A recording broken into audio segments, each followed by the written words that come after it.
Yeah, yeah. We here for the Jordan Gill versus Zelfa Barrett. You know what I'm saying?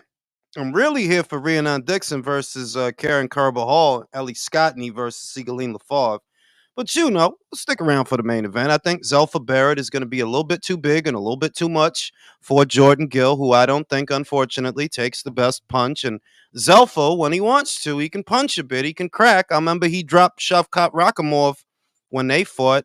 That if he would have showed a little bit more aggression, a little bit more assertiveness, he actually had an authoritative enough punch that he could have, you never know, but it is what it is. What's done is done. Shavkat wore him out. But today, I think Zelfa Barrett's going to do all right. I think he's going to be too big and too strong, too much for Jordan Gill. And it just is what it is. There's a lot of talk right now about the Holy Nui, Sean Porter. He want him to come to America. Americans are always trying to gatekeep things they have no authority over. That's the main thing. That like, it's always an American cat that wants to gatekeep something that, that's not even yours, bro. Like, relax. You know what I mean? You're telling a proven draw who can draw upwards of 50 to 55,000 people in his own country to a boxing match that he needs to come here to prove what to you, you know? It's the arrogance that gets me. It's the arrogance. And I saw this when Anthony Joshua was coming through and he was doing well, he's getting attention and he's unifying titles and making money. I said, this is a fighter that does not need to come to America. For what? There's an American heavyweight right here in America that can't draw flies to shit. So why would a British heavyweight have to come here if the Americans aren't really getting behind the American one, you know? And I think the same is true with Inui in the sense that one, it's not like there's a name here in America to draw him out that makes for a big spectacle or a big fight. No, you'd be wasting Inui's star power and drawing power trying to bring him here where the core where this market they don't watch the lighter weights. So why would you waste his time like that? And it's because Americans feel entitled to waste your time. They do. They feel entitled to waste your time so that they can discredit you afterwards. They want, yeah, come to America so I can steal your fight and discredit your resume afterwards. The fucking nerve. Shout out to my man Killy Boxing, Emily in the building, Smokey in the building, Cetera in the building, Dwayne in the building, Virtuoso DJ. You know what I'm saying? I am all for the expanse of the sport on a global market because it's better for the sport overall that there are all these preeminent and emerging markets that are doing so well, like the UK scene, the Asian scene, the Australian boxing scene is doing well. Mexico always had a boxing scene; it always did. So it's good that there are all these other markets that are providing content to the consumer devoid of the toxicity and bigotry, because I call it what it is bigotry in the American market. They want that toxicity to spread beyond the United States. That's what it really is. They're like a virus. And what does a virus want to do? Spread. Nah, you knew he's good, bro. Leave him where he at. He's good. I think personally, y'all don't deserve him. What is he gonna come here to look at you in your fucking face for? Go over there. You're such a fucking boxing fan. Fuck you. Now we got Karen Carbahal making her way to the ring. For those that have never seen Karen Carbahal, though you may have at least once, opposite the ring, Katie Taylor. She's a long and limber lightweight, very long levers, long extremities, and she's an aggressive fighter. She likes to step into her jab and wear out her opponents with volume. Like most Argentinian fighters, she's tough, she's strong, and she throws punches in bunches. The reason I think Rhiannon might be able to pull this off, however, is because Rhiannon is actually very fast. She's got very fast feet, very fast hands, a great corner in Anthony Crolla. She's a southpaw. So I feel like this fight is all about head movement and changing levels. That Rhiannon can win it. She's fast enough and sharp enough to do it, though it may not be easy. And it's all about slipping the punches. It's all about slipping the punches. That's how she can win the fight. To get inside of those long arms that Karen has safely and put some shots together, it's all about slipping punches. Keep your head on a swivel, and don't just sit there. Don't sit there for too long with her. And we'll see how she makes out. We'll see how she does. Shout out the Ropac Stickening Company, Trucking Company. Got my man Smokey. And yeah, I saw all of that.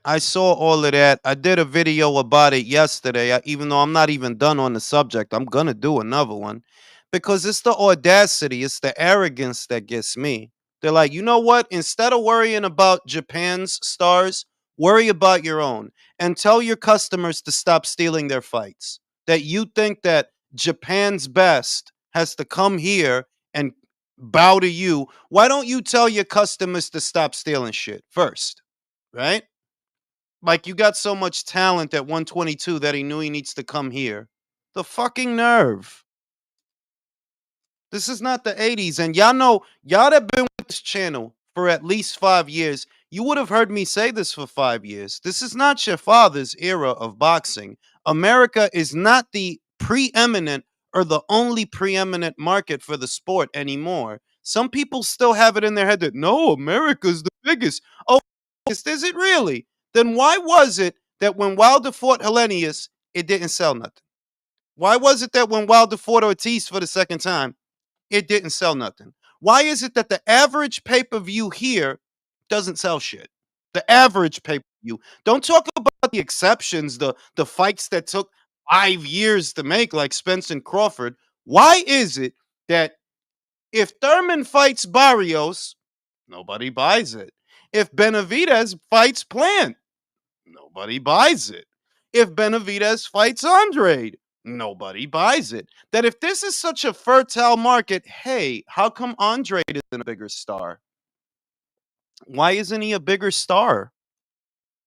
Yeah, I got so irritated by that shit, man. I'm like, nah, he knew he has an amazing career that is very easy to appreciate. And I don't need American filth messing it up. Focus on your bullshit. Focus on your shade room fighters, man. Focus on your Vlad TV fighters and your shade room fighters. Don't even worry about Inui, bro. You don't watch the lighter weights? Cool. That's good news. Don't. I don't want you fucking up the conversation with your bullshit. Stick to the shade room fighters, bro. American pay-per-views are just too expensive, man. No, it's not that, bro. It's that America is not the fertile market that it's made out. I've been saying that the whole time, that like they talk about this place like it's really the preeminent market for the sport. But look at Johnny Fisher. Johnny Fisher already has a bigger following than Andrade ever had. Yes.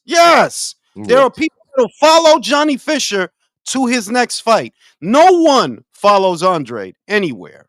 No one. Save maybe a content creator. That's a proper British thing though, man. We have so many regional city identities and stuff that it's 1,000 years old country, brother. I mean, shout out to my man Anthony. Shout out to my man Anthony for the Cash App donation to the Swedish Beer Fund of China. Appreciate you. That will go to a Modelo the night of the Canelo Alvarez fight. The point that I'm making is, look at Andrade, for example. He was an Olympian. He was a blue chip amateur, all the good stuff.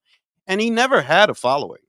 It's not like they got behind him. They only used his name in arguments to diminish other fighters. But, when it mattered or where it mattered, he didn't matter. He didn't. Like, the man never had no marquee value, dog, ever. Before Matchroom, after Matchroom. So spare me, bro. No, he knew he doesn't need to come here. He does not. He doesn't. No, definitely not. I mean, Japan's the fourth richest country in the world. He makes me proud to be Japanese, which is saying a lot because I'm really Scottish. Yeah. From Glasgow, a Glaswegian. All right, let's see. She's doing it already. She's smart. That's right. Level changes and angles. Level changes, angles, and slipping punches. That's how you get inside of those long arms. That's how you do it. Nice. I'm a big fan of Rhiannon. She doesn't have much amateur. She has no amateur experience, actually. She comes from the white collar circuit. But she's naturally gifted, naturally talented. Eddie's a master of picking out a white collar fighter. Like, Honestly, man, it's surprising how good she is because it's like, yo, dog, like to me, I'd rather watch her fight any old day of the week than Lauren Price. And I don't mean that as a knock on Lauren, but she's just a more exciting fighter and still very skilled. Ooh, good shit, good Robert shit. McCracken, man, he fucks up any fighter that he trains, man. He's awful. He gets Well, he no, I gets mean, them as look, no. amateurs I and mean, just fucks them up. Like, she did great in the amateurs, though. I'll always give her that because the only name that I kept hearing that whole Olympics was the name of Lauren Price. I kept hearing about her. So she did good as an amateur, but as a pro, I've watched all her fights as a pro, and it's like, it's not TV friendly, It's like, it's just too safe. Nothing jumps out at you. what did you Okay, so make of the fucking Baumgartner and Clarissa Shields jawing? oh man, That was quite funny. Like, I just don't really understand. I just because Alicia doesn't need her to get talked about. If you yeah, really pay attention, she's already rubbing elbows and talking to very important people that she doesn't need to do that to get attention. So I'm just wondering what was the point because she did initiate it, but she doesn't need it. Like some people are saying, "Oh, she's clout chasing." Bro, there's no clout to get from Clarissa, dog. Like, yeah. what are we talking? There is no clout. You're already you get talked about more for being at the premiere for Creed than beefing with Clarissa. Like, she was literally at the premiere for Creed. Where was Clarissa? If you got so much clout, why you wasn't there? The thing Cause about cause Clarissa is she'll bite every time someone tries to confront her or tries to like shade her. She'll bite, and there's not very many fighters that would have bit like Clarissa did. So Baumgartner was really smart that she drug her into a big, massive argument. I mean, it's cute, but maybe it's because I'm from here and I know that Americans like a lot of fluff and a lot Yeah, of drama for the sake of drama without. It's like Bing. You remember when David Adelaide crashed Fabio Wardley's interview? I knew that he wasn't doing that for clout. He wants a fight. He yeah. wanted to fight. Like, it wasn't just, yeah, I'm just here so people could look at me. Like, I'm like, nah, I figured, like, yeah, David, I don't think you're as good as Fabio, but I do believe that you're looking for a fight. Whereas a lot of the stuff that goes on here is just yapping. It's just yap, yap, yap, yap. It's like, all right, y'all arguing for what? Y'all ain't gonna fight? Y'all not gonna fight. The weight is too much. Y'all won't get the numbers right for the money. So what is this really, B? Yo, Rihanna is doing her thing. I ain't even Now, gonna like front. with British fighters, once it gets to like how agitated they get, it very often ends up in blows, like between men. Just look at Taylor and Catterall; they fucking hate each Exactly. other. But that's what I David Tate and appreciated Chisora. because it harkens back to the past that it's like, yeah, yo, the dudes are still acting like dudes over there. It's not this shade room gossip girl sissy shit that you be see that Devin ain't got her. Javante ain't got her. Man, shut the fuck up, man. Go watch a novella, bro. Y'all motherfuckers just want to suck dick out here, B. Like, get out of here. That shit is not boxing talk. One thing I will say though is Devin, while he does talk a bit like a bitch and he does engage in Twitter nonsense, he is willing to fucking stand on business and No, no, do it. no, not Devin. Not because Mm, I respect Devin. It's yeah. it's it's the fans that it's like it's the Oh, fans that is like, yo, what's the matter with a lot of y'all? What's the matter yeah. with a lot of y'all? Like, I don't like every conversation is basically why a fight should not happen. Then I don't even need to be talking to y'all then, Yeah. all right? Nah, Like, you're right. I don't even, what am I doing there? Javante ain't got to do nothing. Fact, man. I ain't gonna say that shit because I don't want to get flagged. But I'm like, yo, man, just a lot of y'all, man, just go suck dick, B. Get out of here. Yo, Yeah. Rhiannon pressuring her. Shout out to Rhiannon Dixon. Doing what I said. Slipping the straight punches on the outside coming in and letting go of 2-3 punches at a time. That's how you do it. She may have longer arms, but she's slower. We got Michael in the building. Is that French speaking, Michael? That's the one that doesn't speak French. You need to First stop 2 rounds. terrorizing them, man. Michael's my cousin, bro. Like, he knows that. Michael is my Man, cousin, bro. Michael's been getting bombarded on Twitter. Michael's my cousin, bro. He know I love him, bro. You make him cry. Yo, but going back to your point, what you're talking about with Alicia, I Mhm. see what she did, and I'm not gonna lie, he's a retard, but he did point this out well. I gotta give him credit for it. When it first started with the beef, Rico said it first. What she's doing was to literally distract everybody from the drug cheat shit, and she did it well actually. Nobody even talks about it anymore. Damn near. They still Well, talk about it, but not no, really. because Clarissa remember Clarissa said, "Yo, you would drug you know." It's not like it didn't really make people forget because shit, Clarissa brought it up. Of course, but that's just Carissa talking shit. But like the fans are not talking about it as much as they did before, right? I guess, but I look at it the other way that beefing with Alicia saved Clarissa the embarrassment of the sparring shit because if you remember, right before all that shit popped off, what was they doing? They was G'ing on Clarissa for getting dropped by that nondescript Eastern European dude. It's both of them, but the reason Not Alicia the started script it. Eastern Wait a minute, European dude. The dude was who's a fucking man, bro. He's a man. You not No, whooping a man. it ain't even that. It ain't even that. It's that this the same woman that was saying, "Yeah, I want to fight." Oh shit! Oh shit! Yo, who's fighting? Who's fighting right now? I'm about to be home in like 10 minutes. Dixon versus Yo, she don't look right neither. Oh shit! Is it upset? Is it upset? Yo, this kid's a winner, man. No. Dixon is doing her thing, B. Oh, aye. Yo, she's a winner, man. I know him when I see him. Oh, I ain't gonna say nothing. She's got some serious spite I'm in her ahead as of well, you. man. Come on, Rhiannon.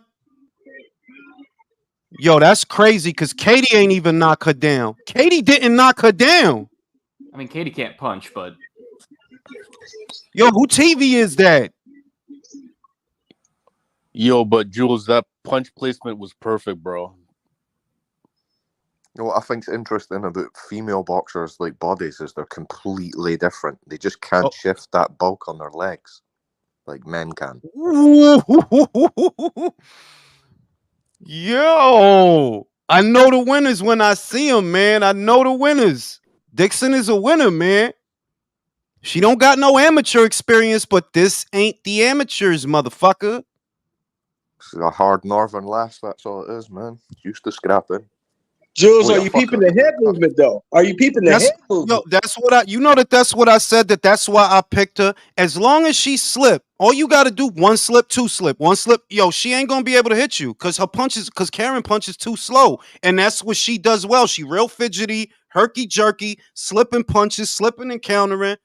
Yo, listen, man. Shout out to Rhiannon. Shout out to shout out to Anthony. Ooh, that was beautiful, bro. Yeah, man.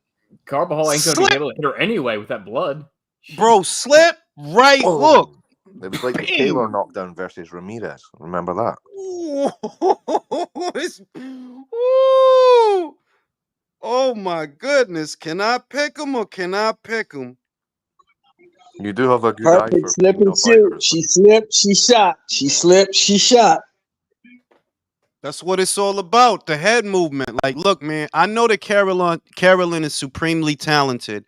And if you put them in the ring with each other right now, Carolyn would wear out Rhiannon. But give Rhiannon 4 or 5 fights and she'll be ready. 4 or 5, she'll be ready. I don't know if she wins, but she'll be ready. It'll not happen anyway, man. Shalom will never let that happen. Oh, of course. You know that, bro. You know that. He's a little bitch. I hate him. I'm a prick. Bro, I fucking hate that dude, bro. I fucking hate that dude, bro. Pure nepotism signing. I know Hearn was too, but at least he came from stock that actually knew what the fuck they were doing, man. Well, I mean, basically what Ben's been doing for the last 2.5 years is trying to rebuild Matchroom or a carbon copy of Matchroom. Like, that's basically what he's doing. Like, he doesn't have any new ideas. What, you went after the Matchroom fighters you knew, you know, have ants in their pants. They're not all that happy. That's all you did, you know? I've yet to see the benefit of Lawrence Okoli going over there because it looks a lot like he was better off at Matchroom. Hearn is the best showman in boxing, and I include boxers in that as well. No one can talk like Hearn. You might not like him, he might talk a bunch of shit sometimes, but when it comes to talking and getting you profile, No one is better than Eddie Hearn. Yeah, but I honestly appreciate the dude. I think the dude's great at his job. You know why? Because definitely, before man. Matchroom, before I wasn't watching British fighters, bro. For me, that started with Matchroom. That's how I know. Yeah, I was Whoa. He took British boxing international.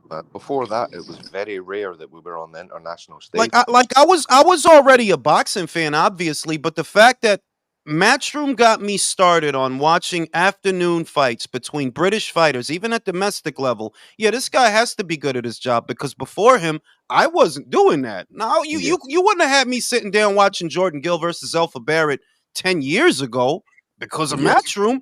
Oh yeah, that's a regular practice now. But see, the thing with Eddie Hearn is this. This is what makes Eddie Hearn good at his job. Because Eddie Hearn doesn't mind risking guys against other guys. Yeah. He's not trying to save this guy on the shelf and protect this guy. You're the guy. You're good. You're ready for the shot. Okay, put him in there. Well, he lets these guys mix it up. And that's what boxing fans want to see. Let him fight. Sometimes works against him, though. Because how many times has he put a guy in there who wasn't quite ready for it yet? Josh Kelly. Yeah, but you have to filter out the weak. Is that not the game, though, bro? Is that not the game? Yeah, how am I going to know you're ready, ones, bro? If you don't fight, how am I going to know you're ready if I don't put you in there? That's the only way I've done. That filtering process is the same thing that Top Rank does when you think about it. And yeah, you got to filter out the weak ones. Only the strong survive, Jason. You know, only the strong, bro. You got to cut people's heads off out here. Shout out to Napoli. Ben Shalom is Al Heyman Jr. British fight fans are very fickle as well. Like, there's only so many developmental fights you get before the fans really start on your ass. Like, bro, Joshua Buatsi, like, I sold all my fucking stock. I just don't have the patience for him anymore, bro. Like, hey, so what you're saying, bro, is that British fight fans are like, hey, this dude better fight somebody. Yeah, they're already started on Whitaker. Like, that happens all the time. But he only got 8 fights, bro. Come on, man. You can't start on that. If you got time to do the Tootsie Roll within a round, if you got time to do the Cabbage Patch, just knock this motherfucker out then, bro. Just hurry up and knock the motherfucker. Because if you got time for all this dumbass shit, then you got time to put this motherfucker away. If you got time to dance the Macarena, you've got time to fight somebody who can fight back. Now, Bill Whitaker fights at 175, right? Over here, we have a bit more respect for the opponent as well. You know what I mean? So Showbottom is just not on. Like, that will not make you a real loved star in Britain. It'll make you, like, divisive, but you won't. So since you guys want to see him fight somebody, right? He fights at 175. Am I correct? Yeah. Mm-hmm. Okay, put him in there with Richards. Ooh, wait, you talking about? Were you talking about Craig Richards? Yeah, put him in there with Richardson. Let's see if he'll dance on Craig Richards. Chill, son. Chill, son. Let's see if he'll be dancing with Craig Richards. Shelton, what are you trying to do, man? I'm saying let's see if he gonna dance with Craig Richards. I bet he won't be dancing then. I'm not disagreeing with you. Like, yeah, you ain't gonna be able to do all that cute shit. Not with him, bro. Even you see how respectful Bivol was. You see what I mean? That Bivol didn't go crazy when he was in there with Craig. Very respectful. So Ben, you know, you better respect, motherfucker. You better respect. That's exactly an Eddie Hearn move, though. Richards, he would Craig put him Richards in there. beats David Benevidez. Bro. Yeah, she's doing her thing, B. Her slick game is serious. I thought Cheeseman retired. Cheeseman did retire, bro. Yeah, well, he meant that in the super chat. WMMA mentioned him. I was like, I thought Cheeseman retired. You know? Yeah, he retired, bro. He retired. What Who was is the her fight trainer, bro? Who is her trainer? Anthony Crolla. Yeah, he's training her right. She's nice. I like her. I'm telling you, when I seen her, I'm like, yo, you sure she wasn't on Team GB? She don't got no amateur experience, Shelton. No amateur experience. She come from the white collar circuit. I'm like, look, like they say, Jules, this ain't the amateurs. Is she from Manchester, Jules? Sure ain't. No, where is she from, dog? I forgot where the fuck. Is it Wolver? Oh, Wolverhampton. Wolverhampton. I think it's Wolverhampton. I think it is. That's a tough part of the country. You can sort of tell too. Like, if you come from a tougher part of the country, you can tell you've got the minerals. You know what I mean? Now I'm gonna say this. Even though I'm not a big fan of Zelfa Barrett, and I'm not a big fan of pure boxers, I think he's going to knock out Jordan Gill. He He's will. going to knock. He has He's gonna power, knock him. and he has good punt placement when he lets his hands go. But he's in his head too much. That's why he gets fucked up sometimes. He sold it. He Hey, had that Jules, are you Rockamont doing the fight. all day thing today?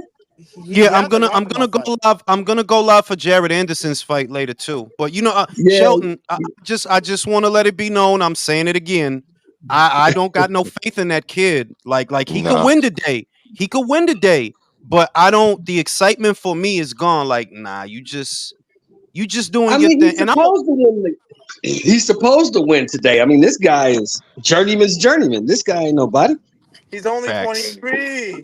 Anderson is Only like Dubois 23. without determination, man. Nah, So- I You know wouldn't what I even mean? I wouldn't even insult Dubois. You know that I wouldn't, because remember, Dubois fought Joe kind of early. If you think Yes, about he it, then did. Frank, Mhm. you know 8 you didn't fights. need He to fought him make with that 8 fights. fight. Well, my big question is Anderson actually fully focused 100%, or You know, is he not? country. Do you know that I'm told that Who he's not? knows? Yeah, You know He that I'm said he'll quit at some on point, the man. inside. On the inside, countries. Literally yesterday, just inside intel. Nah, this dude is. Mm-mm. yeah. Mm-mm. I don't Was think he it is deep either. inside or like veiny inside? Oh, let's not start Michael, that. damn your it. favorite guy is here with the gay shit for you, Michael. With the listen, like Rhea this. 9 is pitching a fucking She's clinic, bruh. she's shutting her out right now. Hey, I just want to admit, y'all fellas, that Inoue listens to the relay based on his response. I can tell.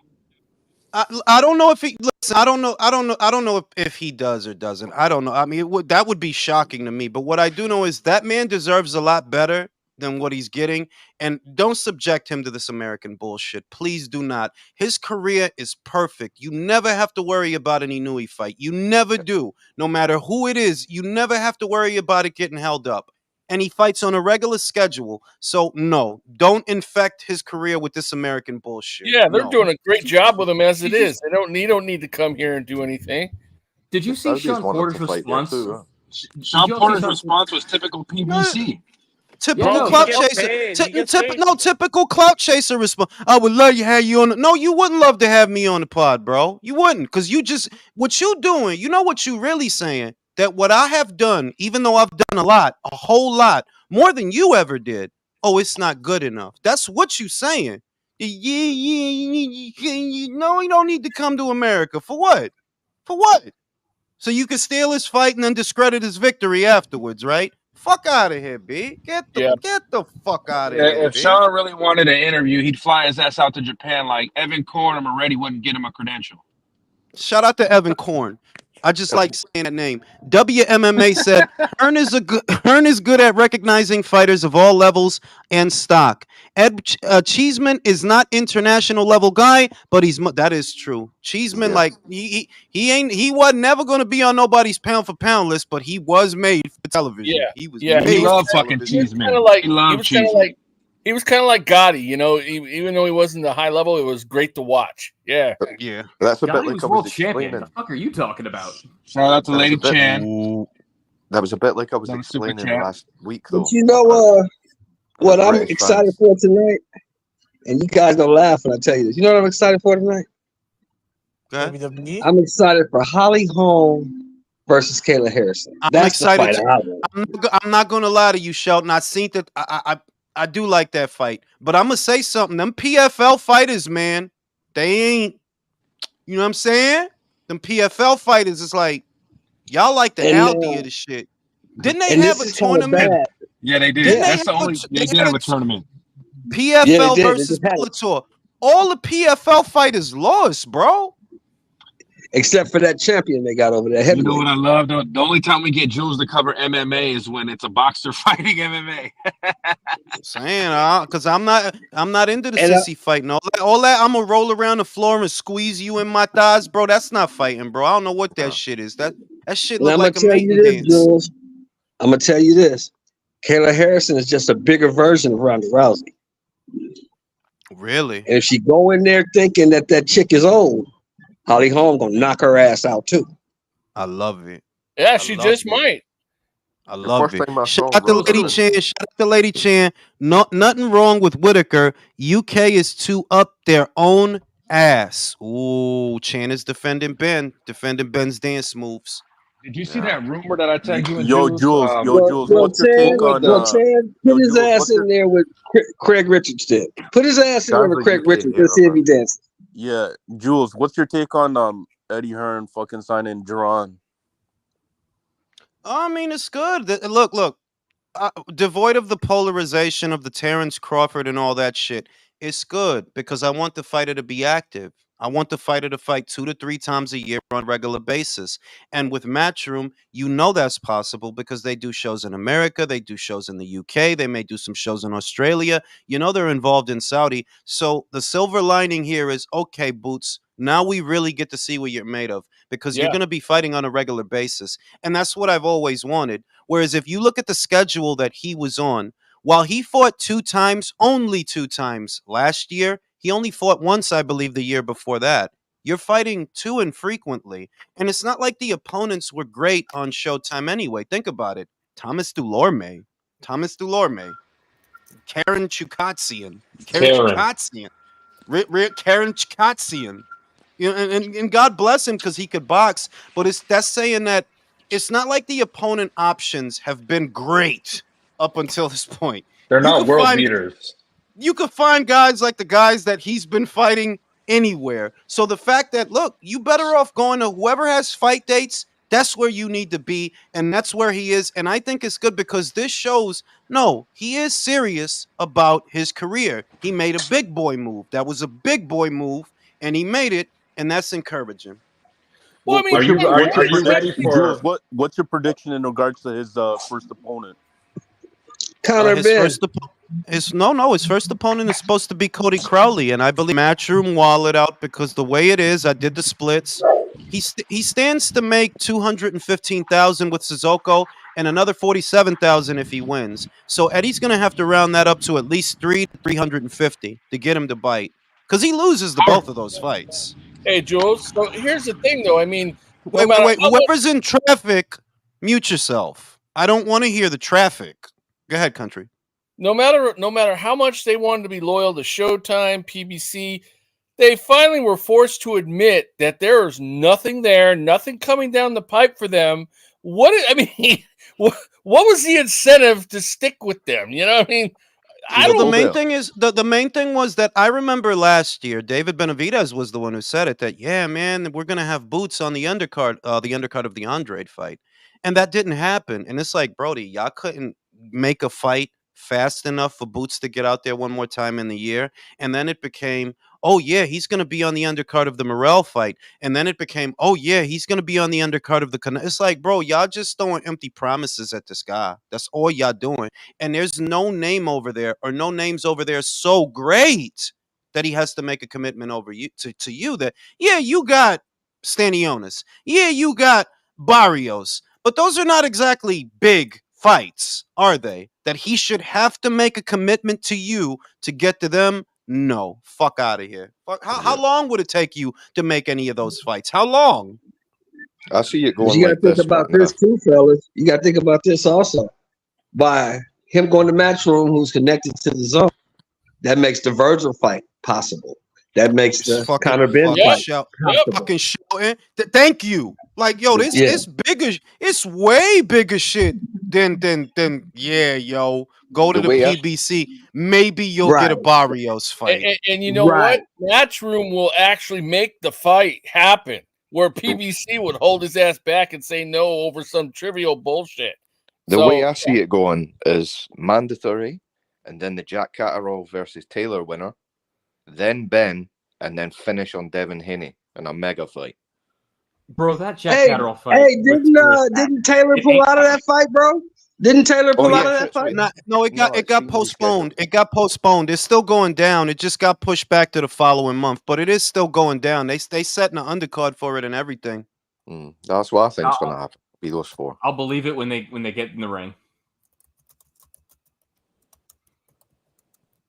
Yeah, she's doing her thing. Her slip, and I'm glad she Dixon had a deficiency that she was open for right hands, because she's a southpaw, and she used to get slapped up with right hands in the beginning. Like, Anthony Crolla really is a good fucking trainer. because you don't see that anymore. Like now, she's real tight, moving around, slipping, changing levels. Is he She's starting doing her to thing. remind you, Jules? Is he starting to remind you of what's the guy's name? The guy that trained Pacquiao, Freddie Roach. Oh, you talking about Freddie Roach? Yeah, Yeah. I would say that. Yeah, Like wasn't really that good as a boxer, but as a trainer, excellent. yeah, she's doing her thing. She's piecing her up in the pocket. It's beautiful. You 2 say that, punches but at a Crawler time. did win a world title, man. Like, No, not yet. I would say that Crawler did compete at a much higher level than say Bo Mack, because remember Bo Mack was a boxer.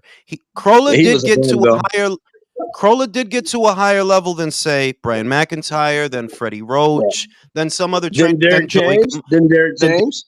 and then Joey Gamache. You know, like they Mhm. didn't get like where Crawler got to. They didn't get there, and they're all good Right. trainers. They all turned out to be great Right. trainers.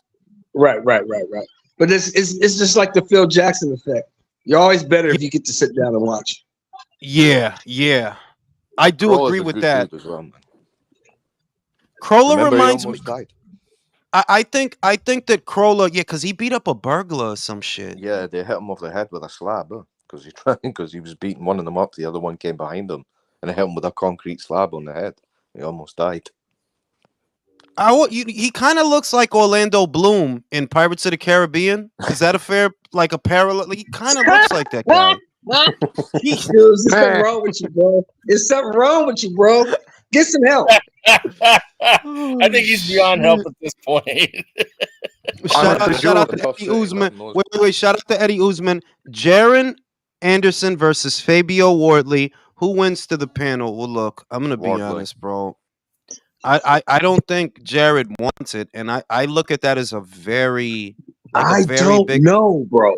Honestly, I don't know. I'm not gonna look at that. I'm not gonna look at that as a skills evaluation. I look at it as who has the gumption to win the fight. I don't have any questions about Fabio anymore. I don't have any I don't have any questions about him. What he fought through. No, not I don't have after any 2 weeks questions ago. about him. Not after That's 2 weeks ago. Hell no. Whereas Jared, with Jared, it's like, yo, do you even want to do this? Do you even want to do this job? Like, do you even want to be here? And you know, like, I really don't know how far he's gonna go, to be honest. And it's not because of a lack of ability.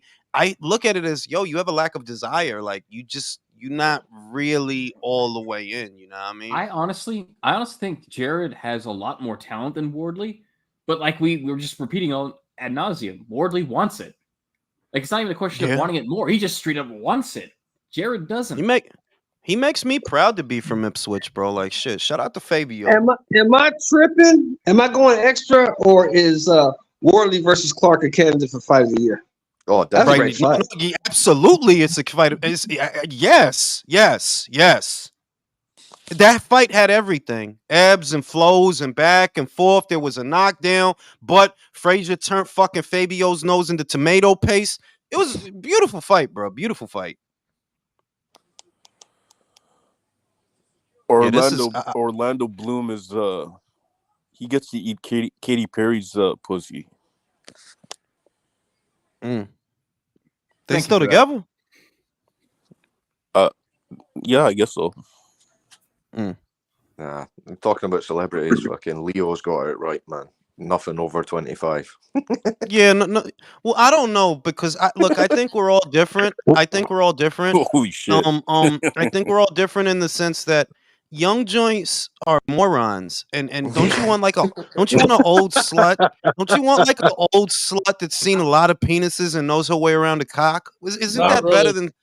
Jesus. They've got too big a mouth, mate. I want an old woman who, after we get it on, she'll go in the kitchen and make me something to get my energy up, and then we can go for another round. Young bitches. Wait, let me do this. Wait, let me do this. Here's an example. When I was young, I always liked Peggy Bundy more than Kelly. Like, if I had to choose, give me Peggy Bundy. Exactly. You remember Married with You? I would like, you know, the young slut joint. Like, nah. Let me tell you something let the old man tell you something. Ain't nothing better than some old experienced pussy, bro. I'm telling you. Yeah, but pussy that has hieroglyphics on the wall, bro, like stone carvings. You know, like hieroglyphics. Get out of here. Let me better. Oh shit! Jules, And then she Jules, you gonna are talk straight to up you. Tucio. And then she gonna Yo, show talk my to man, you, hold Jules, on, and tell you, Ignacio, like, young bitches like, can't like, do it like this, can she? Them young bitches can't do it Ignacio. like this, can they? Ignacio, for example, you want to, you going to get your car fixed. Wouldn't you want an experienced auto mechanic to fix your shit, not some young person that got the job yesterday, right? If you need your plumbing, the plumber, you got to get a plumber. Wouldn't you want a veteran plumber working on your shit than somebody that just got the job yesterday? It's the same shit. Awkward little Exactly. joint. Jules. Awkward little young joint, like. Jules, that's not what they mean when they say going spelunking on a girl, okay? That's not what they mean. You don't go Let into me the tell fucking you, bro. like, You fuck around, catch one of these old bitches, she gonna have you walking around in the daytime looking for her ass with a flashlight. Yo, for a second.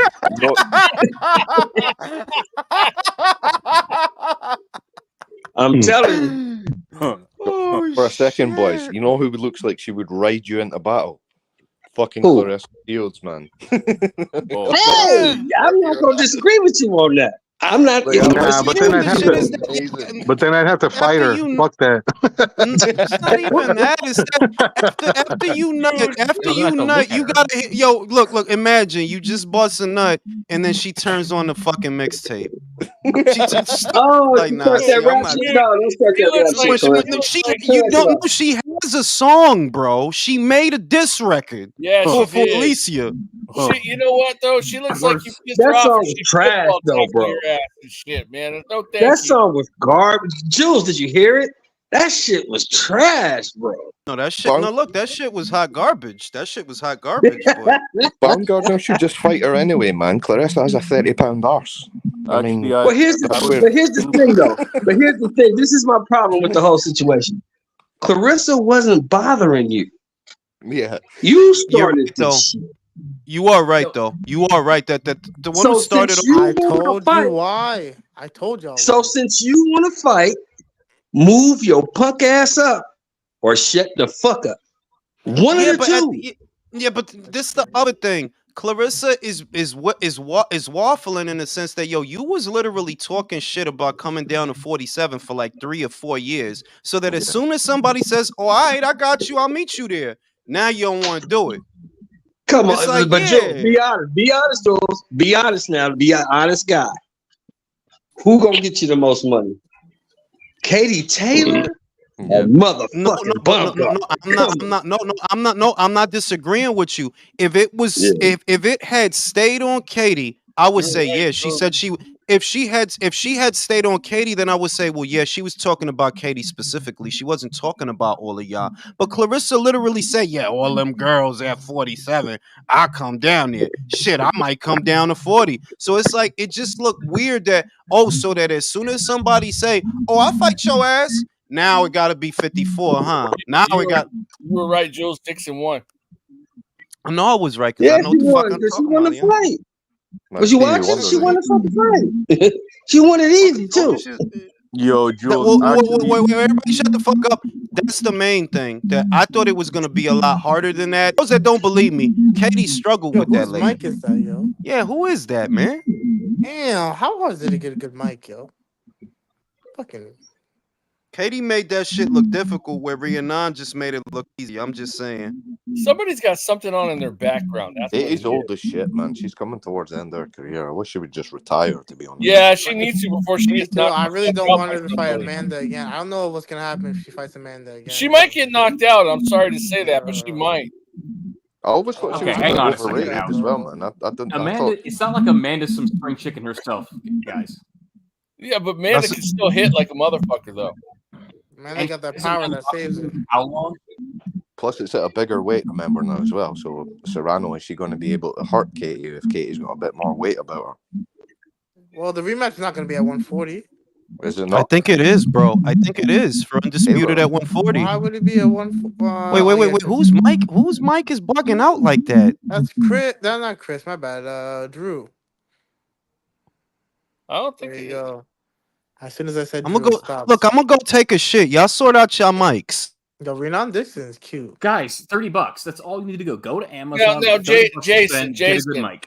Jason, what I was talking about was comparing Cheeseman and Gotti's style. They both had exciting styles. I know that Gotti was a little bit more of a higher level than Cheeseman, and it was a world champion at one point or whatever. But they both got exciting styles to watch. I get the comparison. I get the comparison, but I guess I get a little defensive because I always hear that about Gotti. Like, he wasn't the best, but he was super exciting. Like, bro, he was a multi-weight world champion. No, Gotti was great. He was like a B level though, elite. He couldn't get past. Yeah, he could never beat the elite guys that he fought. He would always lose. He lost to De La Hoya. He lost to fucking Mayweather. Did you guys see when he fought Adelson Rodriguez? That was a great fight, man. Yeah, that was on Boxing After Dark. Yep, that was a badass fight. If you guys haven't seen it, I highly recommend looking it up and watching it, man. It was a great fight. Country, there's not too many guys that can legitimately say they were involved in like damn near 10 fights of the year in their entire career like Gotti was. Gotti had some crazy wars against Mickey Ward, against Ivan Robinson, against fucking Angel Manfredi. Like, he had ridiculous fights. There's not too many dudes that can make that claim. Yeah, big time. But yeah, that's what I was talking about, man. But I do know the difference between the two. You know who's a better comparison, Country? That dude, Sam Eggington. He's more like Ted Cheeseman. Okay. Yo, boys, who's on the undercard for tonight's fucking Jared fight? I don't know. Abdullah Mason. Oh, that would be good. That's on the pre-undercard. That's on the YouTube portion? No, that's on the because it's on the ESPN Plus portion. I would say a better comparison for Cheeseman is honestly Mickey Ward. Yeah. Nah, I think Mickey Ward was better than Cheeseman. Mickey Ward fought way tougher competition than Ted Cheeseman has fought. The thing with Cheeseman, I think it fits more than the Gotti comparison, though. The thing with Cheeseman is it's matchmaking. It's a good fight for that level. So you can get a fight that's low level that's a more entertaining fight than a higher level just because the fighters are well matched. Yeah. That's what I used to see that on Tuesday night fights all the time, man. Exactly. Tuesday fights? We can't have fights on Tuesday. Stars don't fight on Tuesday, guys. There was Tuesday night fights on USA Channel, and then at some point it became Friday night fights. Yeah, and that was on ESPN. Oh, the co-feature for the Anderson fight is another heavyweight fight. It's that fucking Italian dude, Guido Vianello against F.A. Ajagba. Ugh. So they're on the same card, but they're just separate fights. Because somebody thought they were fighting, Ajagba and Anderson were fighting each other, but I was like, no, yeah, Anderson's fighting Merki.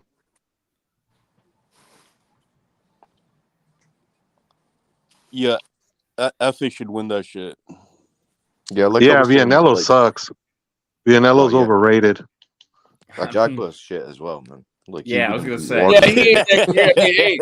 Frankie Sanchez handled Ajagba big time, man. Didn't Jonathan Rice beat Vianello? I was quite shocked. Yeah, he did, though. Yo, man, Tony Bellew's beard grows fucking weird, man. Unless they're fucking British, Ukrainian, Russian, or American, they're not good heavyweights.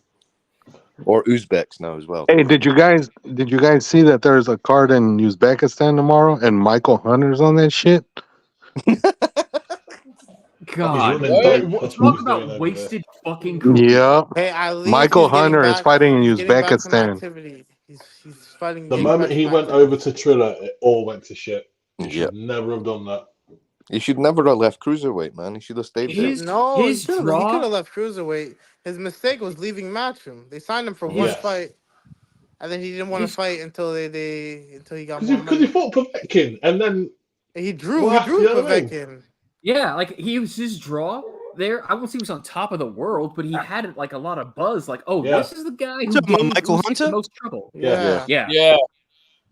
Fucking waste of time, bro. But it's been downhill for him for a while because remember, after which was very long ago, by the way, the Usyk fight. But it's been years since he looked good. If you want to be honest, who's the guy that he struggled with? That he looked like shit? Was it Johnny Rice? I think it was, or Jerry Forrest. Jerry Forrest. He drew with him, and that was a rematch. That's the crazy part. That yo, dog, you beat this guy before. What's going on? Like, what's the matter with you? Now, Jules, I I told don't. the panel that he's fighting in Uzbekistan tomorrow. Mejor pa él. He wasn't getting no fights over here. Mejor pa él. Good for him. You know what I mean? Like, Now, he need to do something. Like, yeah, you need to do something, my guy. Like, there's good fights out there for Michael Hunter. There's actually a lot of good fights out there for Michael Hunter, but you got to get moving first. You know, You know they what? can't it's put not you. looking bad again. It's not like looking bad against Forrest in and of itself, because I think Forrest is a tad underrated in that he always manages to give people tough fights. It's just that, bro, you beat him before, and you haven't looked good against anybody. Well, the thing is, Anybody. it's not just that. It's that you beat him before, and you're further along now. You actually drew with an Olympic gold medalist in Alexander Povetkin, so there is an expectation that, okay, well, you've been in there with Jerry before. This should be easy. If you're going to be ready for the Joshuas and all the other important heavyweights in the division, you need to be able to beat a guy like this and make it look easy. And you made it look very fucking difficult, you know? So, yeah, dog, he just needs to get a move on. He needs to get some traction and get some momentum going. Because there are a lot of fight. Like if you said Michael Hunter versus Daniel Dubois, oh yeah, I could go for that. Michael Hunter versus Joe Joyce, yeah, I could go for that. Michael Hunter versus Pulev, even Pulev, yeah, I could go for that. Not that. Hey, Rematch Jules, versus someone the says Corey. something in Spanish in the Jules. chat, but I don't know what it means. Whose career took a worse dive, Michael Hunter or Christopher Lovejoy? Bro, Chris, I mean, like I ain't trying to knock Chris, but what career, bro? Well, you see the What WBC put Sanchez at number 2 and Carbahal at number 3, so they're gonna be mandatory for the WBC for the belt afterwards. Because Bro, AJ's it's not number 1, but AJ's not going the WBC. They belt. likely want him to, though. They likely want him to. I would want the winner of that fight to fight Andy Ruiz if I had to pick. Like, yeah, y'all need to Man, get. get the fuck Man, out of here. Andy's He doesn't even bullshitting. He's fight. not gonna fight Andy doesn't anytime even I'm not soon. saying, bro. bro, y'all got to calm down. It's 3 people talking. Now, one, the reason I said Andy is because, look, while y'all fight, let Fat Boy get a rebound. Let him get a rebound, and then put the winner of that fight in there with him. But It's not. Jules, he Look, needs I'm gonna multiple, be though. real with you. It's not good if Frankie becomes a champion. I don't need more not. Frankie Sanchez not. in my life. I don't. I don't need that. If he Sure gets you a do, belt, Jules. Sure you do. if he gets a belt, I'm gonna have to watch him, and I don't want that. I don't want more Frankie Sanchez on television. So hopefully he shocks the world again, because I don't need that shit, bro. Is Carbahal the underdog in that fight? Probably is. I guess you're gonna go Frankie Sanchez over that, right? So you don't want to see the real life Balrog win a championship at heavyweight, Jules? Bro. I'm rooting for Carbahal, bro. I feel like he could maybe be a dark Bro, horse. I'm tired of this era of boring fighters that we're supposed to say, look how skilled he is. He's so skilled. Like, no. You don't. Now, the way I judge shit is, look, I don't want to see you on my television. I don't care if you're A level, B level, C level, D level. If you're boring, get the fuck off my screen. Get off. You know what I mean? Very simple. And Frankie is in that category. They're like, yeah, I don't need 6, 7, 8 rounds of you moving around and jabbing, bro. I want to see Especially fights. at heavyweight. Exactly. I don't need that, bro. What was the fight that Frankie had? Junior Fa last year, late. Bro, you made that shit look wild difficult. You made that shit look wild. Like, there were moments where Junior Fa is actually growing into the fight because of how much you're not doing. Well, Like, wait a minute, though. Didn't Junior Fa end up flopping on the ground like a fish, though? Bro, Lucas Brown stopped that same. Lucas Brown stopped him in 1 round. Frankie needed what, 7, 8? I think it was. Like it went on. It went a couple rounds. It's like, nah, come on, B, get out of here, bro. I don't need this shit. Get out of here. We need more heavyweights. Wait. He was trying to get in some rounds. Hey, country, I just wanted to say one exciting fighter who was made for TV, one of my all-time favorites, Matthew Saad Mohammed. Oh, Bad yeah. motherfucker. Yeah. Never in a boring fight. Yep.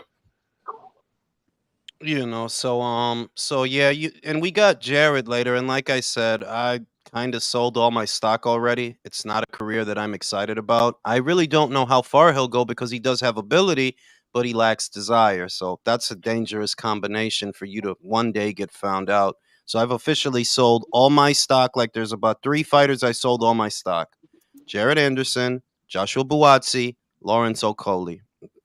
I don't know what's gonna happen. I don't care what's gonna happen. What's Anderson's background like? Does he come from like a 2-parent household, stable background, or No? I think he does. No, he acts like he does. I don't know. Maybe I'm he does. pretty sure he Hey, does. by the Pretty way, sure he brother, does. it's the brother. It's the brother. By the way, this Sigaline Lafarge chick, man, her real life shot is not doing her any justice compared to the picture they showed of her before, man. She ain't looking. She looked good in the picture, but you see her in life, it's like, wait, she don't look that hot, man. She's like Ivan Drago. Oscar's ruined that Devin Haney versus Garcia shit. I wasn't gonna watch it anyways, but that card is horrible. I think the promotion has been pretty fucking shit, honestly. Dude, yeah, but I mean, and then it's gonna be $80. All right, bro, hold on, let me answer the question, Country. Okay. I do agree. But it was already a shitty card, Michael. In fairness, it was never a fight that any of us were excited about. No, I wasn't even gonna watch it, Jules. I'm busy that day anyways. I'm not gonna watch I it. like all this crazy shit. The only people I see talking up Ryan are Gervonta Davis fans who are hyping him up for the simple fact that Gervonta knocked him out. In reality, this has never been a fight that I was excited about. Like, no, Ryan is shit. What are we doing? Ryan is ass cheeks, bro. He's no, you not on. You think I need to see y'all fight to know that Ryan is not on Devin's level? No, bro. What's going to happen, or at least this is my official fight prediction, Ryan won't be able to make it past the jab most of the fight, at which point he'll get frustrated and he'll do something stupid and he'll walk into something hard. That's what I think happens in the fight. That, you're not going to get past the jab. You're not. Who did you fight that had an educated jab? The closest guy that we saw you fight that had a good jab was Luke Campbell. And what did he do? He almost knocked you out. It was years ago. You haven't gotten better since then. You've gotten worse. You literally have gotten worse. So I wouldn't be surprised if Devin knocks him out. Like, yeah, he might. I have Devin by stoppage. And not only that, Jules, his last performance didn't exactly inspire a whole lot of confidence. You fought a guy who was undersized, and you still struggled with that guy until you knocked him out. But I'm not really talking about that. I'm talking about the fact that, like, yo, you cannot charge me. First of all, Devin, I love you. You're not a pay-per-view fighter, and then you can't charge me $80 to watch your fight, and it's a shitty undercard on top of that. Like, it's crazy. It is a the only shitty person, undercard. The only It's person pretty who weak. really can get away with that in boxing would be AJ or Canelo. It is a shitty undercard, honestly. Honestly, it is. Hey, speaking of Oscar, though, what's up with that video where he's holding the bra over his head talking about parachuting? Did you guys see that? Who? No.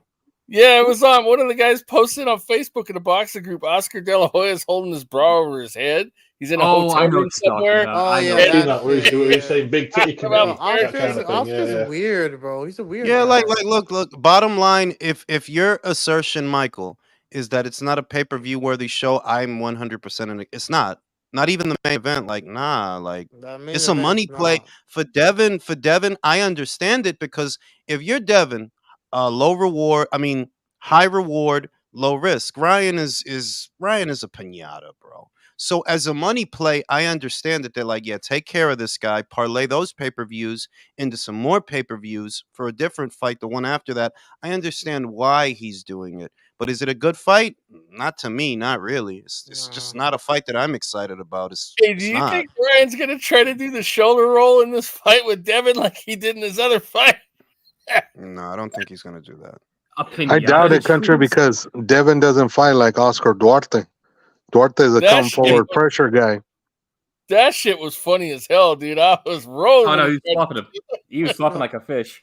Wait, Ryan's like a piñata? I guess that's why he was taken out back when he was a kid for the Diddy come, and like they beat him until Candy came out. No, but look, earlier this week he was saying the shit about Diddy diddled Devin, and it goes back to what I said in the last live. You're not going to tell me that you were molested when you were a child, but this is what you're using as ammunition to talk shit about another fighter. Like, this is what I said, that low key, this kid is a piece of shit.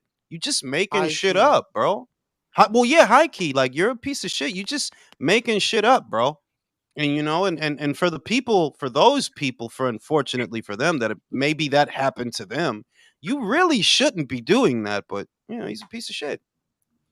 Just a piece of shit. You don't mock that shit, man. If there's a serious chance of that having happened, you don't do that. Like, Yeah, like you told Andrew Tate they took you out back behind the Costco and they fucked you in the ass. That's literally what you would say. Yeah, they touched you. You know what I'm saying? Like, well, all right, bro. Then what you look like making fun of that shit like 3-4 weeks later? Yeah, I don't know, man. You know, Ryan's a piece of shit. So when you say Ryan's gonna run into something hard, is it long and hard or God damn it! Bro. God, Yo, Here we he doesn't say go. anything. He doesn't say anything about boxing. Just everything. I always talk about boxing. You don't. You don't want to eat ass. Nothing ever about boxing, yo. Why are you Anyways, worried yo, about Ellie why are you worried Scott about is another? about to get this fucking. Why are you worried about another man's sexual orientation, anyways? What? The two You of you Claus caught you on Twitter yesterday. You called the whole panel gay, not realizing you called yourself gay, like Claus said. That shit was hilarious. But I expect Ellie to win everything around in this fight. Oh yeah, I mean, I wouldn't be surprised if Ellie's. I know that she's not known for knockouts, but I do believe her when she says that we haven't seen everything she could do. I agree with that because I'm like a lot of girls that she's fought, even though most people aren't familiar with them. I am. A lot of the girls that she's fought, everybody else struggles with them. She beats them easy. She makes it look very easy. So I wouldn't be surprised if she'd show me some new shit today. I wouldn't be surprised. Let's see. I hope so. She don't like people are too quick with these women fights, yo. They don't have that much fights. Like she doesn't have that wearing much a Man fights. U What is top, this? hope she gets knocked How many the fuck fights? out. What fight is this Hey, for her? Nigel, less of that.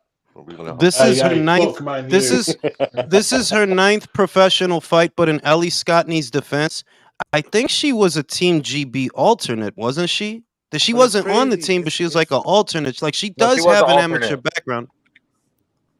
She does have an amateur background. So you got, Jules, you got Ellie on points, right? Yeah, I mean that's my official prediction, just based on what I've seen. That like, look, she's not a knockout merchant. She can beat you and she can make it look easy, but she's not a knockout merchant. However, she's only 8-0 going in. There's plenty of room for surprises. Right. Yeah. Jules, I feel do you know like if she's one of the more slept on UK female champions. I agree with that. I don't see too many people talking about it. Maybe it's because she doesn't have that many fights, or maybe it's her style. I'm hoping she could be a little bit more entertaining. I What find about her this fights French like chick, very. I find it like very like mediocre the way she fights. Not mediocre, as in like I'm talking about entertainment level. Like it's just like it's alright. Nothing crazy, you know. I had a question, Jules. What could we expect on the next relay? What are you going to be covering? Lots of different stuff. You know, the usual stuff. I want to say this to Michael. Yeah, I agree. It's entertainment that she needs. She needs to be more entertaining. Yeah. You need to you need to look like you want to hurt the other girl. You need to look like you want to hurt the other girl. It's not enough to just win on points. Rigo was a great fighter in his time, but why didn't he have marquee value? Because you're boring. And nobody has to like your fight. There's nothing written anywhere that says that, yeah, people have to enjoy your skit. No, you're boring most of the time. The only Rigo fight that Rigo quote unquote fans ever bring up is the same two fights. They don't talk about none of that other shit. You know why? Because it was boring. A better example of that Hey, is Jules. What do you call Bro, it? why is there always three people talking? Yeah. What country? What is it? What? I just wanted to ask your feedback on Sigolene. That's all. Oh, because Michael's in but Michael's in the middle of a sentence. Okay, well then you're the one who said what country what. Don't say that then, and I'll shut up. You start, bro. It's like y'all talk over each other like you don't hear the other. Do you hear? Can you hear Michael? Because he started talking before you, and I always hear 2-3 voices at the same time, as if you don't hear him. Fair enough, but you know what? I get a lot of people talk over me all the time too, and you don't say shit about it. Then tell them. Then tell them because Michael's talking to me. I get 3 people trying to tell a fucking joke like it's gonna be funny. Guys, don't I wasn't telling the joke though. I was asking you feedback. Don't fight over me, guys. Don't fight over me. Like you're gonna make me. Oh, go Michael. French. And then now you talk about who's saying gay shit. Get the fuck out of here, you fucking fuck. Yeah, no, you've lost all my sympathy, Michael. You've lost all of it with that one. Crazy. Yeah, I know, man. Jules, do you know if before he was so rudely interrupted, Michael, what the fuck were you saying? I don't even fucking remember, and I was gonna make a good point. Here we go. God fucking damn it. Jules, do you know if they've increased the weight classes for women in the Olympics? Are they doing? I don't think so. I don't think they've changed anything. I don't think they've changed anything because that's the only way you're gonna get like the bigger women to actually join the fucking games. Okay, Ellie. Okay, Ellie. She's being aggressive. She's trying to close the distance. Forward. She's coming forward. Needs to go to that body. It's a lot of torso there. There it is. There it is. Good left hook to the body. Good jab to the head. Good left hook to the body. Lefebvre has 10. She has 10 more fights in her. So. Yeah, but question for the panel. The thing is that Siegeline might have more fights, but her opponents are not as good. That's the main thing. That her opponents are not as. She does have more rounds in the bank, which matters. But her opponents actually are not as good as Ellie's. What I was gonna say actually earlier was that a better example is like Katie Taylor. She doesn't get knockouts, but she makes it a point to make it more entertaining for the fans. Agreed. With her fast ass hands and those fast combinations, I could watch that shit all day, honestly. Agreed. Look at that super chat. Good on Ellie. Shout out to Undefeated. What's with all of this Josue Vargas arguing? Yeah, man.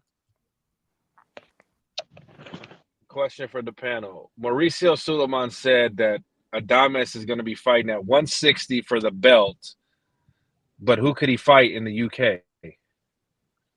Nathan Haney. Cash as well. Or Hamza Shiraz, right? I mean, like if Frank thinks he's ready, right? He's big middleweight, kid, bro. How good is that kid, honestly? Well, he has. This the thing. He's got a ceiling. Like he has the potential to be very good and to be a draw.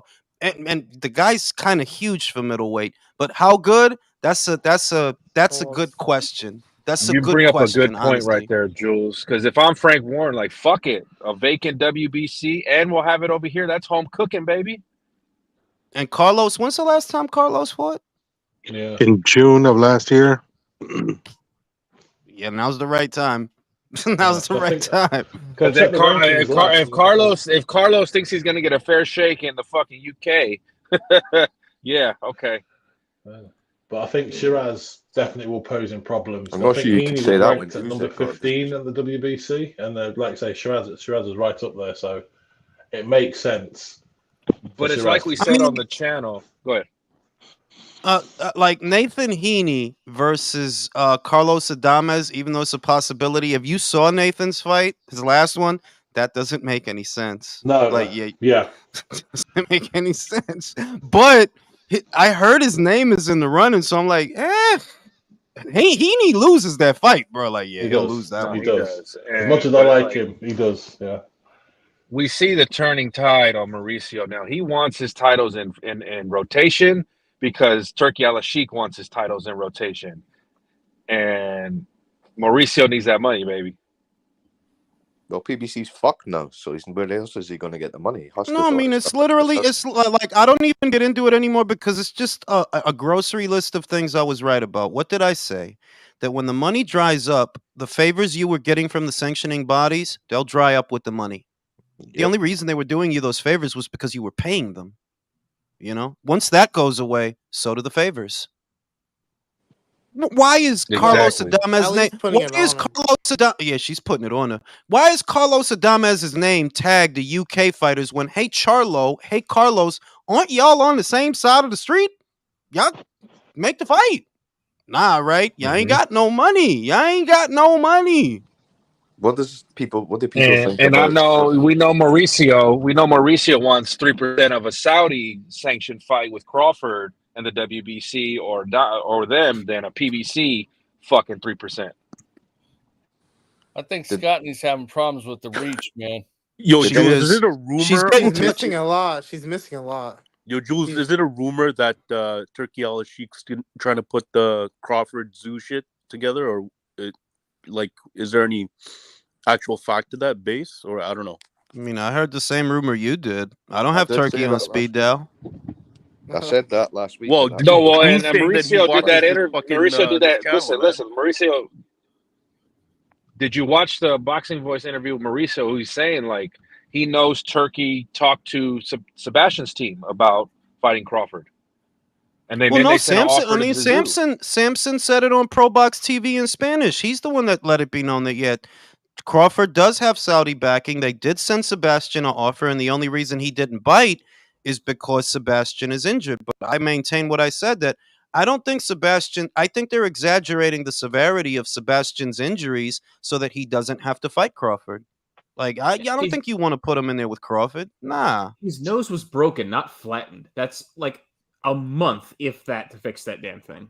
That's what I'm saying. He needs surgery for that, man. That was fucked. I'm not. No, listen, it's not even that. It's not that. It's that the attitudes towards the fights. If you think about it, he was all for a Spence fight, right? He was all for that immediately after the fight. Then 2 days later, okay, you're all for a Tim Tszyu rematch, but the one fight you wouldn't even have a conversation about it was the Crawford fight. You wouldn't even talk about it like as a possibility. It seems to me like you had your mind made up already. You know that we're not doing that. We are not doing that, you know? I think if they fought Crawford, his nose would get rebroken all over again after it got healed. I mean, for real, you know, he'd get fucked up. For real. He needs surgery for that, man. That, like, he really does need surgery on that nose. That was horrific. I'll say this is the most I've ever seen Scottney struggle and get touched. Sigaline's touching her, man. Yeah, did anybody? I have Sigaline in the Ivor winning the second round, but Ellie won the first. 1-1 after 2. Yeah, she's struggling, but it's the length. It's getting inside of those long arms that she's struggling with, because you see that she's a lot taller than Ellie. Yeah, she is. There's a definite height difference there. Hopefully that body work starts to set in after 2 rounds, because she's been going to the body for the last 2 rounds. Well, I noticed Sigaline's getting hit a little more, and she's starting to crouch down and, you know, cover up a little more. She wasn't doing that before. And when she does that, she gives up her height to Scottney. So Scottney's hilarious, yo. Did anybody see that interview with Frank Smith where David Morell gets mentioned and he smiles? Like in a naughty way. Did you not hear the rumor though that now they got Morell fighting Gvozdyk at 175? I heard it yesterday. Oh yeah. Oh, that's what they were saying about Morell's chasing David up to 175 then. Yeah, they said it yesterday on the Boxing Voice that he might go to 170. And it's like, yo, y'all gonna have this dude go up there for Gvozdyk, bro? Who's Gvozdyk? Come on. That dude they call Hot Rod. Yeah, the dude that fought Marcus Brown like a gajillion years ago and exposed his chin. Yeah, he beat Sullivan Barrett recently as well. Wait a minute, though. If Morell goes up... No, that wasn't John. The first guy who exposed Marcus Brown as chinny was Hot Rod. Years ago, bro. Like 5, 6 it was on a longer. Showbox card. Hey, question, though. If Morell does go up to 175, like they're saying, right? Do you think the power in his punches will carry on up there? Yes. I think because he's young. How well do you think he would do? I mean, for real. Well, if you look at the landscape outside of the top 2 seeds, which are already fighting each other, would I pick David Morell to beat Lyndon Arthur, right? For example. Yeah, I think he could do all right. Now, with a Yard, obviously, things get more interesting. With a Callum Smith, things get more interesting. But I don't see a division so deep with talent that Morell can't do all right. I think he could do all right. I do. It won't happen, though. I just don't think there's any... Go ahead, Michael. No, go ahead, Jason.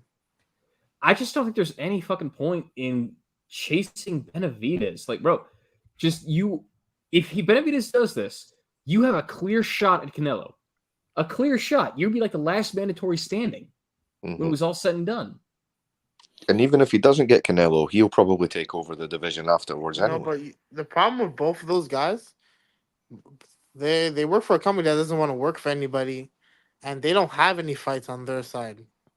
Nobody on the at 175 or 170 or 168, they can't fight. The real problem is if he and I hope let's just let it play out. But if he goes to 175, it has to be because he can't get a Charlo fight, he can't get a Plant fight, because it's not like they don't have bodies in the division. They do. And if you end up going to 75, it's got to be because they can't make anything happen for you. At which point you have to ask them, what are you doing there? Okay, why are you still over there? What is he going to do at 175, though? Hot Rod. If he signs for Matchroom and Bivol wins that fight, that's a fight to be made for Matchroom. Is he even ranked? Morell versus Bivol. It's got me starting to light her up. She's wearing her out. The pressure is wearing her out. Yeah, Yeah, definitely. She seems like she's getting bullied a lot more around the ring. And it's only round 4.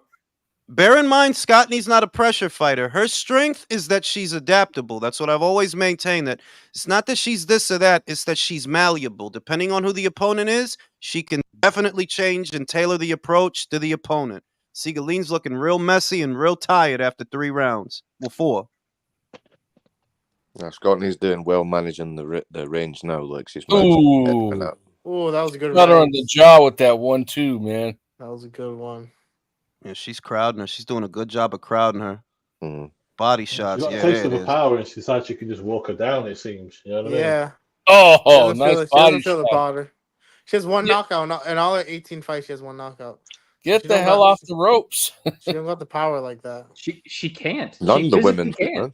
Except Savannah Marshall's the only woman I've seen that can really punch. Amanda, I would say Amanda. Oh yeah, true. Nah, yeah, there's trust me. There's a lot of women out There's here. actually a lot. It's just they're not all on TV. Like the chick that's about some of the most violent knockouts I've ever seen. Right, literally, I seen a girl knock the girl 5 feet across the ring. That's the chick that Erica Cruz is about to fight. There's actually a lot of girls out there with power, but for whatever reason, it's hard for them to get on television. But that's going to be a good fight. I'm starting to think she's gonna knock Erica out, which is, a lot of Mexican fans are gonna be sad about that. But I'm just saying, bro, like the way that broad hit, I don't know, B. Man, and Beatrice Ferreira, Jesus Christ, that woman can hit. Yeah, exactly. Like Beatrice and like Carolyn to fuck somebody up too. Like even when she don't get a knockout, she still fuck you up though. She will knock you down. Shout out to Carolyn Dubois. Who would win the fight between her and Daniel? I bet she fucking bullied Daniel for years. I think she beats the shit out of Daniel, I'm bro. gonna She be probably your beats the daddy. shit out of him all day, bro. I'm the daddy. Yo, that's so cringe, yo. Like, damn, Frank wrote that for him. Let's be honest, Frank wrote that. Dev Sani wrote that for him, bro. Dev Sani wrote that. I'm the daddy you. now. Like, I'm gonna be your daddy. Like, come on. That body work is setting in, bro. That body work is set. You could see it that she's starting to get hit twice and don't respond. Mike, she's not responding right away. Mike, your countrywoman's getting beat up, man. You gotta do something. What am I gonna do? Get in there, Mike. The only Canadian female fighter I believe in right now is Bree Howling. I really feel like she's actually really. Bree Howling is like Rhiannon Dixon. It's like she don't got no amateur experience, but she's a natural. Like, yeah, she could fight, bro. She will clear out. She'll clear out 118 and 122. I promise you. I don't know about 122. Chill out. Oh, yeah, there we go. 118, 118, I fuck with you. 122, I don't know about all that. I don't know about all that. She got 122. It makes me wonder how you got fighters like Fabio Wardley and Rhiannon Dixon who come from the white collar scene and they're already so good. It makes you wonder how many other fighters are there as well. No, it's talent, bro. It's talent. It's just ability. Like Fabio, you could see that, yeah, even though there are some things he does fundamentally wrong, he's still he's still a really good fighter though. Like he got some of the other shit you need. AJ started at 19 and 3 years later, after that, he was fighting for the gold medal. Like, that's crazy, bro. That is crazy. That's 3 insane. years you fighting for a gold medal is nuts. I know it's easier at heavyweight, but it's still hard. Yeah. But let's be He's getting serious. She's getting tagged. Right hand, left hook. Let's be serious though. Joshua should not have got to the final. He lost. No, he shouldn't have. But like, he's not the first one to get. It is what it is. Yeah, and that final could have went either way as well. Like, the first person won't be the last. Exactly. And look what he's done. He's redeemed himself, I would think. Unifying the titles for the UK. I don't like Joshua, but at the same time, I have nothing but respect for what he done for the division. Because I don't like the personality, man. It's fake, and you can tell. But anyway, like I said, listen. No, you can't dislike AJ on that premise because in all actuality, everybody on the panel is fake. I'm a murderer and a drug dealer. Drew's always really gay. Drew's a transvestite. Jason shoots arrows at squirrels. Country uses human remains on his pizza. Get it right. A post-op transvestite. Post-op. Post-op transvestite. But I have respect for Joshua's career, man. Like, he really did take. He tries to get all the best fights at the best time. He kept the division. See, I don't going. know Like, how it could be fake when you see him doing all this charity work. All he does for the youth amateur boxing over there as well too. You can tell he's a good person. I don't you think can remember he was a drug dealer in that, man. If you're 6'6" and dealing drugs, you're intimidating. Fucking weed, bro. Weed, bro. People need Weed, bro. drugs. It's I weed, know, bro. but It's legal you know over for here. a It's fact, light. like, It's and weed, it was bro. big weight It's as well, weed. so he was It was intimidating weed. people, man, bullying. It was marijuana, bro. It was marijuana. And it's not the point. It's about like the size of him plus the weight he was doing. There was definite violence involved, and that, in my mind. Listen. No, wait a minute. Everybody, calm down. All you're telling me is making me want to support him even more. That he was a big drug dealer and he beat people up. Fuck, fuck yeah, AJ. Shit. I love marijuana, bro. It's good for you. Ellie's all over her like a cheap fucking coach. Yeah, she can get the stoppage if she gets in with a few more clean ones. She can get the stoppage. She has to keep it's up the body work. You see it hunching work. over. It's the body Yeah, work. you saw that. That's really effective. He's hunching over. Oh, Derek! Oh, damn! Damn! Let him go! What you have to remember as well about Joshua and me is Joshua's English, and I'm Yeah, Scottish. man. Yeah, that makes more sense. No, I'm kidding. All I'm going to say is that The Undertaker was my favorite professional wrestler as a kid, and when I learned he was a leg breaker for people who were short on debts, I just loved him even more. Payback your dues. At least fucking her up, man. Ellie just needs to take a deep breath and let her hands go. Take a deep breath, let your hands go, because she's ready to go. She's running on fumes, man. Game is definitely getting her ass kicked, man. She's hanging tough, but it's not going to go on much longer. Yeah, if I'm her corner, I'm calling it a day after this round. She's a pinata right now. She's a pinata. Fucking Man U shirt. That's what I say. Hey, Nige, that's fighting talk, mate. Hey, fuck Man U. Ferguson. Cantona. Foot Beckham. Foot Rangigs. You better not fucking support Man City, you glory hunting bastard. Oh, no, mate. I'm a Liverpool kid. Yeah. Fair enough. I mean, they're my two. Shane McGuigan, man. He's one of the UK's best, man. Shane McGuigan. He's one of the UK's best. He's really underrated trainer. Definitely. Yo, aside from Mirage, did any of you other clowns watch David Benevidez on that Fresh and Fit shit? I seen that bullshit, but it's like, you know what he's gonna say, like you know what the spiel's gonna be. That's why it's like, I heard what I need to hear. You know, he did confirm on there that the Gvozdyk fight is next. That's what I was waiting to hear. Like, is that your next fight? Is that who you're gonna fight for real? He said that's who he's fighting. So. I think David Morell will fucking destroy Benevidez. Just put him in there. Honestly, yeah. So too, but that's that's how you can that's how you can reconcile why he doesn't want to fight him. Jules, what's your thoughts? How do you think Gvozdyk's gonna do, man? I mean, I want to look at Gvozdyk's last two fights one more time before I decide, because it's very possible that David loses. It's very possible. I reckon it comes down to that first backhand that Gvozdyk lands. If he can force Benevidez back, then Benevidez is fucked. He won't be able to bully him at all. So it's all about that first Gvozdyk backhand. If it gets any type of response or respect, Benevidez is going to get hammered. Yeah. It's part of the problem I have with this. It's like, this is the first boxer Benevidez is facing who can punch. Because that's what Gvozdyk is. He's a boxer who can punch. Yeah, honestly, yeah. And he always had an authoritative right hand. He did. People need to remember he's only lost in the game to Beterbiev. People need to remember that. You know what I mean? So, Drew, she's you're ready to post go. that transvestite, bro?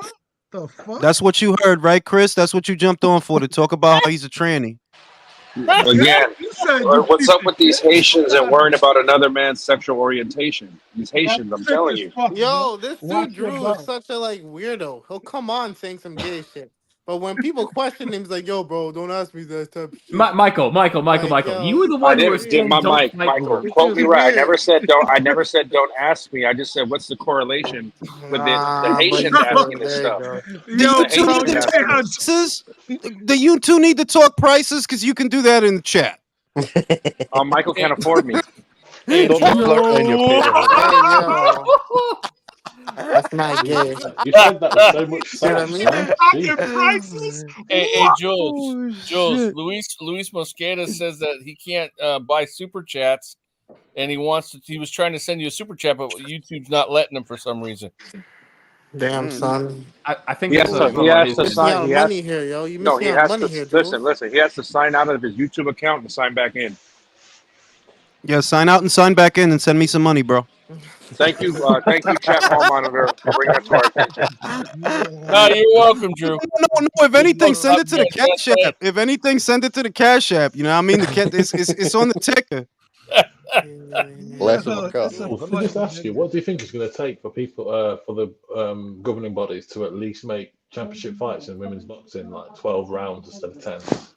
Cooperation from everyone. Well, it's going to take cooperation from everyone, but the thing is that underneath it all, there are fighters. You know, not everybody's on board with that. There are fighters that don't want it to be 3-minute rounds because what they're saying is, well, why should we work more? We're going to work more for the same money. There are fighters like that. There's lots of fighters that are saying that. They're like, yes, some want it, but there are some that don't. It's not just that. Remember that tennis is only 3 sets in women's games for a reason. No? It's because in that 4th and 5th set, they become really, really sloppy. They can't do what the men can do. Oh wow. She hit on the break. She's mad. Do 10 threes instead of 12 rounds. Like, She's getting warm for it right now. Nah, bro, take a point from her. Like that shit ain't. I hate that shit. Hitting on the break. That's a pussy. That's thing that to do. dirty shit. That's that French shit, bro. It's that French shit. That shows that she's frustrated because she's getting fucked up. She is getting fucked up. Like I've only given her 1 round so far. I gave her the second. That was it. That's the one I gave her. Other than that, it's been all Scotney. France is not boxing fucking country, man. No, unfortunately for them, they're not. Not fighting in general. There's some good fighters from France. Shout out to Tomo. They got David Benevidez and David Morell debuting on some card, but not against each other. They know what Benevidez is. Matchmaking is never a coincidence. I absolutely agree. That if the goal were to make David Morell a star, then you put him in there with Benevidez and see what happens. If he wins, okay, you got your next star. Your next, a guy that has the skills and ability to keep going. Whereas with David, look, it looks like you're just protecting him, honestly. Bro, If I'm any type of international fighter, especially Cuban, then I sign with Eddie Hearn because he is going to talk. If I'm any going to get boxer, them excited. you sign with Eddie, bro. That's the best promoter out Yeah. here in the game. No glazing. That's the best promoter. But let's keep it a buck, bro. Like Eddie Hearn is speaking for Jaron Ennis, and we see how entertaining he is in the ring. But imagine what he's gonna do for Jaron Ennis now. I know, man. He will make him a superstar. Yes, he is. There's no doubt about that in my mind that he's gonna make Jaron Ennis a superstar. You see David Morell's performances against the opposition he had. Let's really keep it real here. He beats the shit out of people, bro. Yeah, man. Like he ended someone's career. Who's Eddie gonna get for boots, bro? He may be getting a Madrimov fight for the WBA at 154 if he were. Bro, wait. 1. People need to stop asking that question as if Boots' quality of competition has been spectacular so far. It hasn't been. Thomas Dulorme, Sergey Lipinets. Can Eddie Hearn get him those kinds of guys? Yes. Well, now he can he's get a him. champion now, Jules, though. It's not the point, bro. It's simple. 147 is not much better than 160. The goal and the plus is at least now you get to be active. That's the plus. Because your quality of competition wasn't that great to begin with. It wasn't. The 4-fight sequence I see is the homecoming mandatory, the Taylor Catterall winner, a pay-per-view in Britain or in Saudi with Conor Benn, and then it'll finish on a Saudi pay-per-view against Devin Haney. Because the Saudis want Devin Haney. Haney's spoken about moving up, and that will make him a superstar. Yeah, but I don't think Bill lets it happen. I don't think Bill lets that happen. Him moving up? But then you've got To fight Matthias Boots? as well. You've No, got To fight all not to Boots? fight Boots. 140. Not to fight Boots. Nah, he ain't. Maybe if it were Barrios, but not Boots. I don't think he moves up Barrios, for he him. can be Barrios, but Boots. Oh, Damn, oh, She's not damn, playing She's with everywhere. She's everywhere. She's everywhere, but in the fight. She's eating, man. She was eating I some love right her punch hands. placement. Oh, You see how she damn. ducks? You see how she ducks under shots? Oh, the body. Oh, the uppercut. Oh, the right hand. Oh my her corner needs to think about stopping it. No. Come on, Ellie, punch it. Get the stoppage. You know what? She's lucky Ellie ain't like no huge puncher because she would have been Nah, gone. Courtney's nice, like, You know man. what? She's You know what Ellie's efficient, missing? You know what Ellie's missing? She's missing a feint before she goes in. Then she could really fuck her up. Yeah, she goes right in the front door, doesn't she? Yeah. You know who she reminds me of? And I know the comparison is odd. Is Juan Diaz. That's who she reminds me of. Just the adaptability, the go in, the throwing lots of punches. Not a lot of power, but she can still. She's going upstairs, downstairs, and she's ducking undershots. It's beautiful. Head body, head body. It's Head beautiful body, head boxing. body. I love this girl's tired, bro. You can get a stoppage. Keep being that bitch. Come on, Ellie. Stop this fucking French broad. Fuck this broad. Fuck the French. Fuck this broad. Uppercut, uppercut, uppercut. Never Michael, forget, that's no your one language, hates man. the You gotta French stop more than the that. English. Dude from Scotland. No, that's wholeheartedly incorrect. We're What? fucking Haitian. We hate Oh, the yeah, French the most. sorry, man. What the fuck is wrong with you, dog? Bro, you love the French. What the fuck are you talking about, sorry, Chris? Michael. Speak You're their right. Hey, you guys speak their language. You love them. Nah, like, You fucking anywhere love West the You French. guys, no. Here's how much you guys love the French. Damn, look at here's that how much left you hook. Here's how much you love the French. Here's how much you love the French. You all won a war of independence, and you That still was fucking are paying beautiful, bro. Those textbook, yo. Michael, what you have to understand though, like, is that England and France have been at war with each other for like 1,000 years. Like, they really do hate each other. That's fucking great, bro. Like literally, my ancestors were fucking enslaved by them. Like we fucking hate these people. There's nobody gonna hate a fucking Frenchman more than Bro, you love the fucking French. What are you talking about, bro?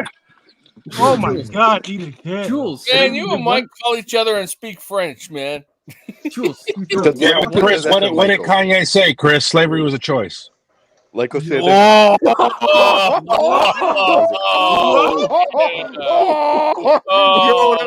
was a choice for the Why are you guys mestizos gassing too, right? that? Why No, slavery was you're a gonna choice. take the words of a meth head and a bipolar ass like retard like Kanye? The meth head was right about Diddy. one thing I will say to the Haitian. Who wasn't right about Diddy? One thing I will say to the Haitian, if it can fit Michael or Chris, but I will say you hate different. I will say that. Like, the English and French hate is a different type of hate. But you are right. If you're descended from slave, you do hate them on a different level. Hey, yo, Mike. I'm not gonna lie. Michael, so is Drizzy back? He bodied them motherfuckers? I mean, look. At least he said something. J. Cole bowed out, bro. Like, that was so disappointing. Nah, he bodied them. If you ask me. Look, there are fighters that are gonna walk out to Drizzy's new track, man. That's what's gonna happen. I didn't think like he completely bodied them, but I thought it was a good clapback. I'm waiting. I think it's good. I think it's a good start. It's like it's not the hardest, but it's a good start. Like, he did. He Bro, said look, the first line he said was, "Y'all ain't big enough to be getting booked outside of America." Look, bro, and I'm out here in Japan. Like, he killed them. The beat was fucking tricked out as shit. The fucking lyrics were on point. No, because I'm tired of people. I'm tired of people pretending that boring rappers or conscious rappers is dope just because they conscious. No, J. Cole, you're depressing. Yes, you good, but you're depressing. Kendrick, you kind of are too, bro. Like, I kind of think you're both overrated. We are, Michael. We are. We're not gonna do that. Bro, he's overrated. Cause I'm tired. Like, these non-bitch getting motherfuckers. Like, man, get out of here, you unpopular motherfuckers. Like, y'all motherfuckers is unpopular. Like, listen. Break out here, fucking these hoes, bro. What is y'all doing, y'all? They were Michael. They're gonna be playing Drake's in the club like they were playing Hit 'Em Up. Like, come on, bro. Fuck these boring ass dudes, bro. For I'll tell real. you this though. No, but I think it was a good clap back. You have to think about Drake. Kendrick's gonna come back and do some foul shit to this man. And what is he gonna do? He's gonna start rapping about his fucking childhood? What is he gonna do? When he called you little, you are little. He wasn't exaggerating. It's parts in the shit you could tell he talking to Kendrick. You know, what did he motherfucker. say? What did he say, no, Chris? he He said, definitely "What's a is. Chris?" He said, "What's a prince to a king? My son." Come on, Yo, man. yo, I ain't gonna lie. He was bodying shit. Yeah. He said, the motherfucker said, "I'm on the top of the mountain. I had to hike down to talk to you." Yo. He said what he say? He said, it's me in my top 3 twice, and you at the bottom. Like, damn. I'm saying, like, I'm tired of pretending I think Kendrick is like a generational like, I don't think You I don't don't make- actually Come on, think bro. that. You don't make. I Have you don't heard think Good Kid, that. Mad City, bro? Have you heard Good Kid, Mad City? Yes, bro. Is that you gotta go back 10 years to tell me how good he is? I'm just asking. Bro, that shit is 10 years old. Come on, bro. Michael, why do I gotta go listen to Kendrick, to be man? fair, Drake's last really good album, honestly, was Views, and that was almost. I bet you I could find more bitches. I bet you I could find more bitches bumping Drake than bumping Kendrick. No, you can. Like, but I'm not with the unpopular nerd rapper shit. Like, y'all some nerd rappers, bro. This motherfucker can't shut up about his college education. Kendrick trying to be all conscious, self-conscious. Man, where's the cocaine and the bitches? Fuck all that other shit. Shout out to Drake, man. Hey, Chris, man, like, Mike, get your countryman over here. He talking about Kendrick, like, bro, go throw on Supreme Clientele, bro. Go throw on those built for Cuban links. For, bro? Yeah, I was listening to Supreme Clientele, bro. What are we talking about? Tell him to go throw on only built for Cuban links, bro. Of course, I listen to that shit. What I'm gonna say is, no. My thing is that people always try to handicap rappers like Kendrick, which I don't respect, because they tend to lean more towards the mainstream and the pop audience. And I don't do that. Like, no, I do think he's better than you. If more people are playing his music than yours, it's probably because he's better than you and more versatile than you. You can't do what he does, but he can do what you do. He can. Yeah. You can sit there. No, and keep it a buck, Jules. If Kendrick wasn't from Compton, we wouldn't know who the fuck he is. Bro, if he was from Fremont, Ohio, you don't even pop, bro. You just saying a lot of familiar shit. Crenshaw this, Campton that, Compton, whatever. Who fucking cares, bro? Your music depresses me. I heard you and I'm like, yeah. What y'all have to remember is they all signed and bent over. So how can you ever take them seriously? That is true. No. Get it right. Some Drake. bend. No, listen. This is what it is. Some bend over, or some do the blood sacrifice. Yep, Scott and won. And we know what Kanye did. I reckon it's he said it to everybody, bro. That was crazy as hell when he said that shit. Because people didn't realize what he said. Like, yo, my mom was sacrificed. You know, the only person that can sacrifice your mother is you, motherfucker. So I can sacrifice your mom, you weirdo motherfucker. No, you're a piece of shit, Kanye. No. On the scale, I'm not Chris. I'm not disagreeing with you, but on the scale, would you rather do the blood sacrifice or bend over? Ellie, bro, what are you asking him, Drew? Would he rather get fucked in the ass or get his mother killed? That's what you're asking him. Yeah, the blood sacrifice like that. Not his mom's, but I'm sure not your mom's, Chris. But I'm sure there's someone. If it was some different shit, like, hey, can I do a blood sacrifice on my neighbor? You know, on my neighbor, like, or something like that. Like, can it be like the mailman or something? Like, it has to be somebody that I know, because I'm not doing that. I don't want to do that. There's nobody in your family tree that they can go. The world I'm not would be better gonna off fucking with them. kill one of them. No, but the other shit is when I think about what they're actually doing. What are they actually doing? Yo, you doing that to be famous? Being famous, the way y'all make it look, it don't look like something I would want. It's nothing. What are you doing? Think about it for a second, because this is how I feel they fool people. What are they doing that you can't do? Eating and getting pussy. You can do both. Now, granted, their car might be nicer than yours, but who told you that car has value? The people selling it. Yeah. Who told you that diamonds and who told you any of this has anything other than intrinsic value? The people selling it.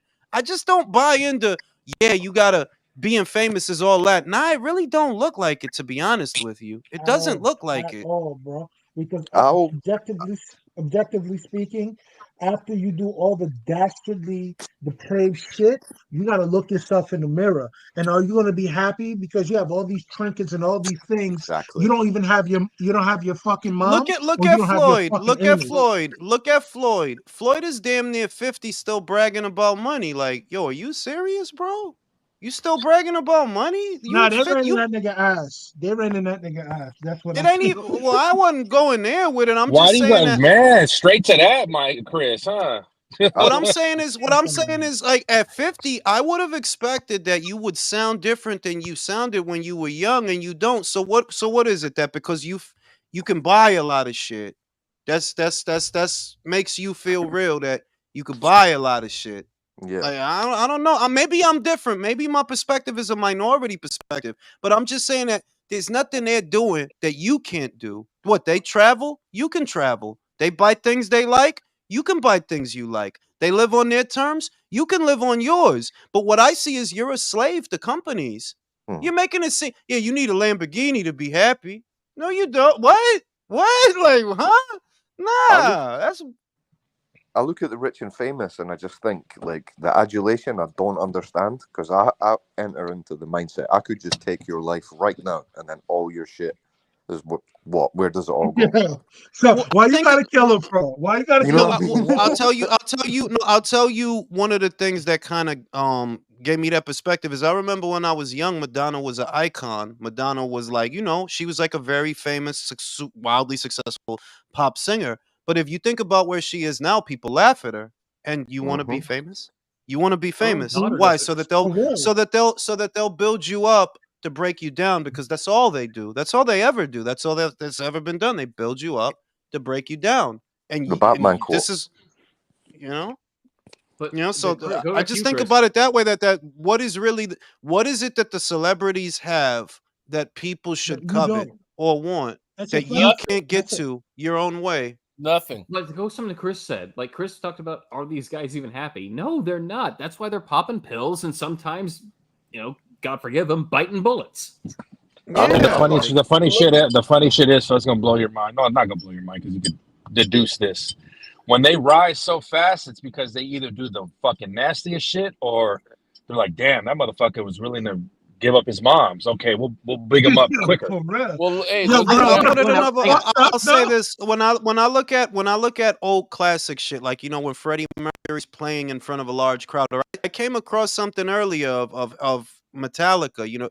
They had like an ocean of people they were playing in front of, and I suppose that that's a really cool experience to have that many people gathered to listen to something that you made.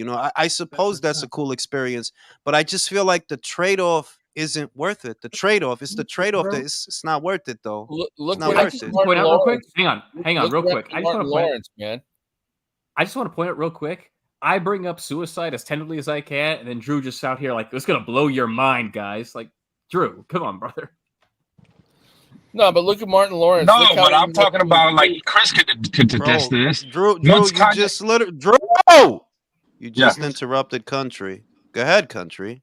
Look what happened to Martin Lawrence when he was all out in the street going. They said he was crazy and he was flipping out. That's all a product of what happened to him, or probably what stuff he did. And that happens with a lot of different stars. They go crazy like that, or they flip out. But do they really, or do they just make them look crazy? Because that's what happened to Dave Chappelle. Remember that interview he done with Oprah? She was fully trying to gaslight. Yeah, but when you and once again, when you think about it, like that whole industry, right?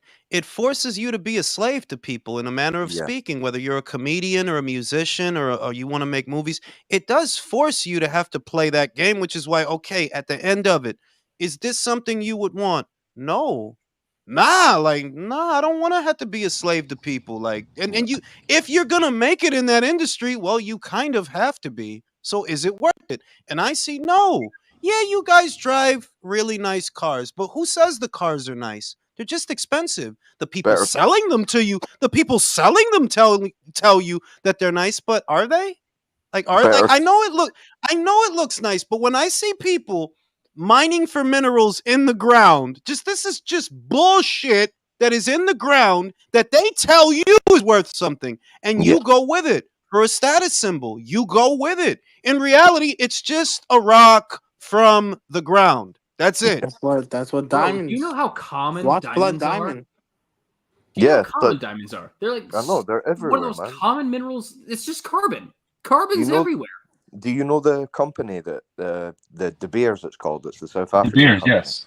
Yeah. Do you know that they have billions upon billions worth of diamonds that are locked away because they keep the market artificially high? The diamonds should not be that expensive. They do that deliberately, and they do the same with gold and all. Yeah, they that create a stuff. scarcity. They create short story. They create a scarcity to increase the value of the dime. It's like it's silly though. Yeah, let me put this fucking metal around my neck so that I can feel like I'm worth something when it's just shit they dug up from the ground. That's all it is. And for you to feel that gives you value is because you're more concerned with what people think of you than what you think of yourself. So you have to adorn yourself with these things to feel like you're doing something or feel like you're worth something. A lot Bro, of it I've is always been smarter than you, bro. I just have to, I don't, I don't like to make you feel small, but I've always been smarter than you, bro. a lot of it is a myth. I think like the modern thing with jewelry is a lot of it is misunderstood about what wearing your wealth is and where it comes from. Like gypsies and black people wore their wealth because they didn't trust banks. Well, that and it was a symbol. No, it's But not now- just that. But it's not just that. It was also, there was a time where it was a status symbol, because if we really get into what it is and what's the context of people that wear jewelry today, they wear it as a status symbol. Okay, well, what do you need why do you need status? Why?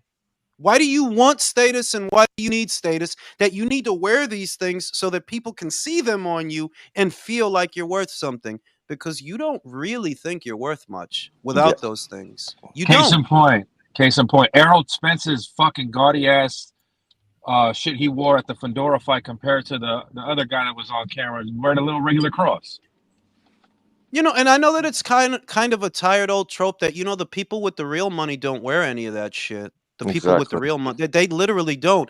And it kind of, to me, it's like, it's like the tattoo thing. You're not getting tattoos because you like them. You get tattoos because you want other people to see them and like them so that they will like you. It all goes back to the same thing. You're not doing any of these things for yourself. You're doing them for other people so that they will accept you. Hey, Jules, check out this super chat, man. Shout out to my man Top Rank Owns. Yo, I mean, like, I do feel like Tyler Durden sometimes. I do, because I don't understand why people do half the stupid shit they do. Like, bro, I think a Lamborghini is a beautiful car. I think Porsches are beautiful cars. But at the end of the day, it just seems there's a part of me that always looks at them as being so impractical and such a massive waste of money for what is a toy. It's just a toy. Yo, getting back to Drew's sexual reassignment. That's what you've been thinking about for the last 10 minutes? I told you, Jules. I told you. They be thinking about that shit too much, bro. I'm telling you. Hey, because this is the wild part. We went to diamonds. We went to diamonds, philosophy, the value of life, and the whole time he's thinking, I wonder what they did to Drew's penis. Did they invert it? Like, yeah. So what happened? He wants to know how my labia looks. What's happening is Drew. It's no longer hard and veiny, that's for sure. Drew, how many Van Damme films did you pause and fucking rub one out to after the last live? You know what? I'm a thespian, so I'm comfortable in my sexuality. But if you want to admit that you're thinking about me jacking off to Van Damme, this is an open space. honestly, I was gonna say that Drew's been a lesbian as long as I've known her. She's been a lesbian, and if the whole time you've been sitting here thinking about him rubbing one out, waiting to tell him that you're thinking about him rubbing one out, just listen to that. What Van Damme movie, Drew, turned you on the most? That's what you're put up what old dirty boxing talks. Yo, put up what old dirty boxing just said. That's just hilarious. Wait, let me see. Hold up. Let me see. Old Dirty Boxing. Shout out to Old Dirty Boxing. Next one. Shout out to Old Dirty. He's asking for advice. He wants the same searcher. This is the most boxing talks moment ever. Talking about deep philosophical stuff, gay shit.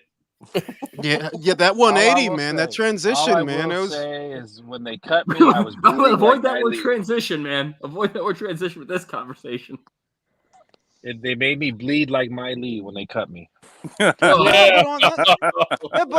if you really think about it, though, a lot of the shit that we value is because they tell us it's worth something. Is it really? No. Exactly. Nah, They tell us, they be telling us that shit be worth like, yo, they tell you that the cereal in the Walmart is worth more than the cereal in the Aldi. In reality, it's the same toxic shit. It's the same shit, bruh. But They jewelry as a whole is the most stupid thing in the world. I would 'Cause never buy it's all any from the jewelry. ground. Watch fucking the Blood Diamond movie. You won't even want to buy. I don't give a fuck. I want a nice watch and a little pinky ring. Fuck you, Michael. Pinky ring's some gay shit, man. That really is gay. Nah, that's some player shit. Just say you can't pull it off and you're not player. It's okay. We'll Nah, accept it. that's not. That's some player Just shit, is bro. gay. It's not it, bro. They're Y'all gay. ain't from They're Oakland. pretty That's gay. some player shit. Michael, you don't eat ass, so how am I gonna listen to you with what's gay and what's not gay? Nah, man. That's all right. How could I possibly That's sip alright. my tea with that pinky ring? I would just look double foolish, mate. Hold on, what? A Scotsman's drinking tea instead of fucking single malt scotch. No, we drink both, but just I don't drink at all. At separate times, I would tea. imagine. That's why they gotta kiss the ring, man. It's dangerous, man. Not many Scottish people actually drink whiskey because it's called wreck the hoose juice, as we would call it. Yeah, if you ain't. So what's the difference between Scottish whiskey and Irish whiskey? And honestly, is that all there is? It's just spelled different. Ours is better though. We do make better whiskey than the Irish people. How do you know? Everybody, like I can attest to that. As an Englishman, like, I can attest to that. I would say good, Scottish because who's gonna Scottish think about Irish? Who's gonna drink that nasty ass McGregor Jameson? whiskey? It's cask. It's the cask and the age, and then what the history in regards to the actual recipe that they when they put in that shit. Yeah. The Scots were the first ones. The thing about like the Irish stuff is the Irish, like Jameson is a big brand. They've got some other big brands, but in Scotland you have little whiskey houses that only sell maybe like 100 bottles every batch and that sort of stuff. So it's worth a lot of money. It's again creating scarcity. It's the same as wine and that sort of stuff. But it is generally better. The whiskey in Scotland is better if you do like whiskey. If you can handle it. But if you like gin is like the English drink, but now more gin is made in Scotland than in England now as well. Why is that? Because we're amazing at making alcohol. It's the same. It's because of the fresh water, man. Our fresh water is literal mineral water. You know what I mean? So we get the best taste and everything. Yep. You've been up there, Nigel. Have you been to Scotland? Yes, before? I've been to Scotland. My wife was born in Scotland. So yeah, How different is the tap water? The tap water very between different. England Jesus and Scotland. Christ, man. Seriously. Honestly, it's night and day. If you're Scottish and you go anywhere else in the world, the water is shite compared to Scottish tap water. How do you rate Glenmorangie to that of Macallan? Glenmorangie is more common. Macallan, again, it's an export whiskey. Like I've never seen anyone in Scotland drink Macallan. What do you think about Telemardu?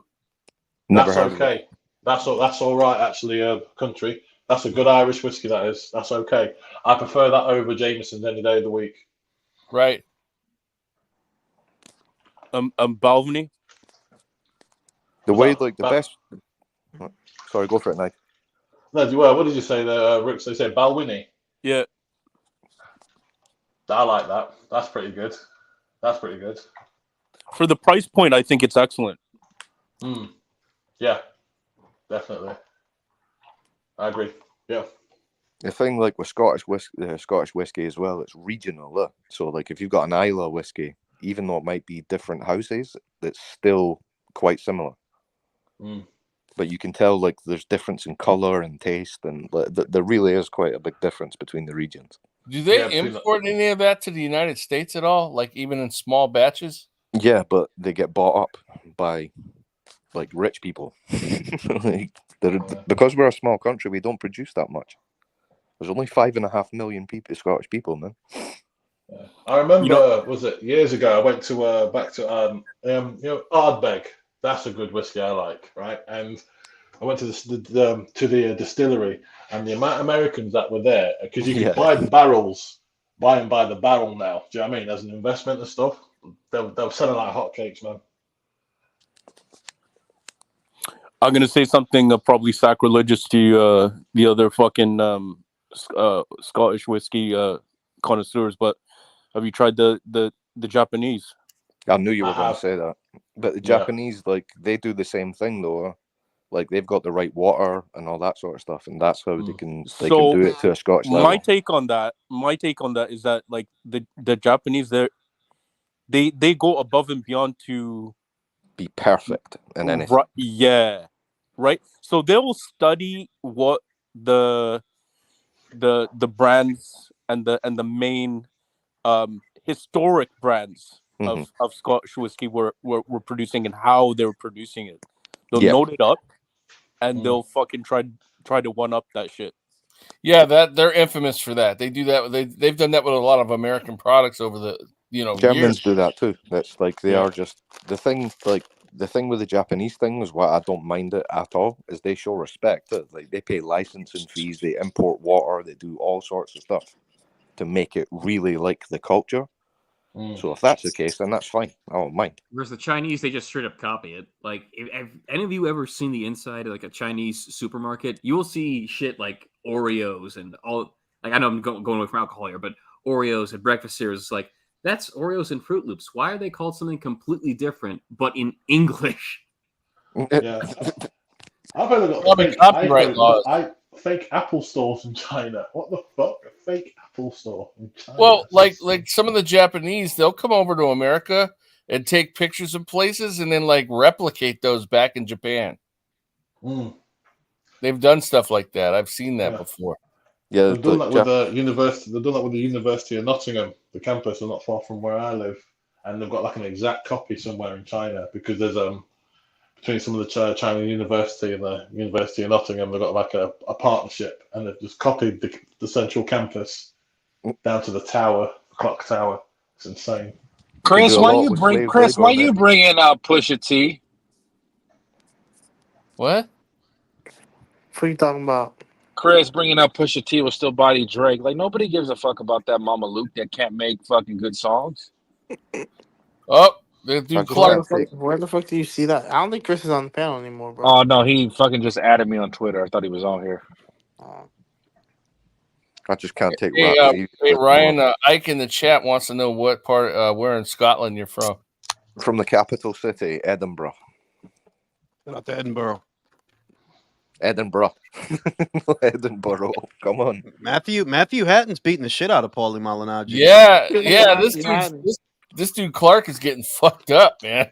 Bro, how do they have a 4-round fight? Wait, wasn't it? I thought it was a co-main. It's a 4-round right after a championship fight, man. It was probably a floater fight, Michael. It was there's usually a fight. There's probably a floater fight, and they decided at the last minute to put it before the main event because it won't go too long. Who's this Clark guy? That's Middle Eastern Paulie Malignaggi. So, what's today's menu? Taco Bell, Chinese food? I'm eating cheese doodles, bro. I'm eating cheese doodles. And this guy looks like Matthew Hatton and Campbell Hatton at the same time. I bet Charlie Edwards in there as well with that big ass head. Like Predator, like alien head.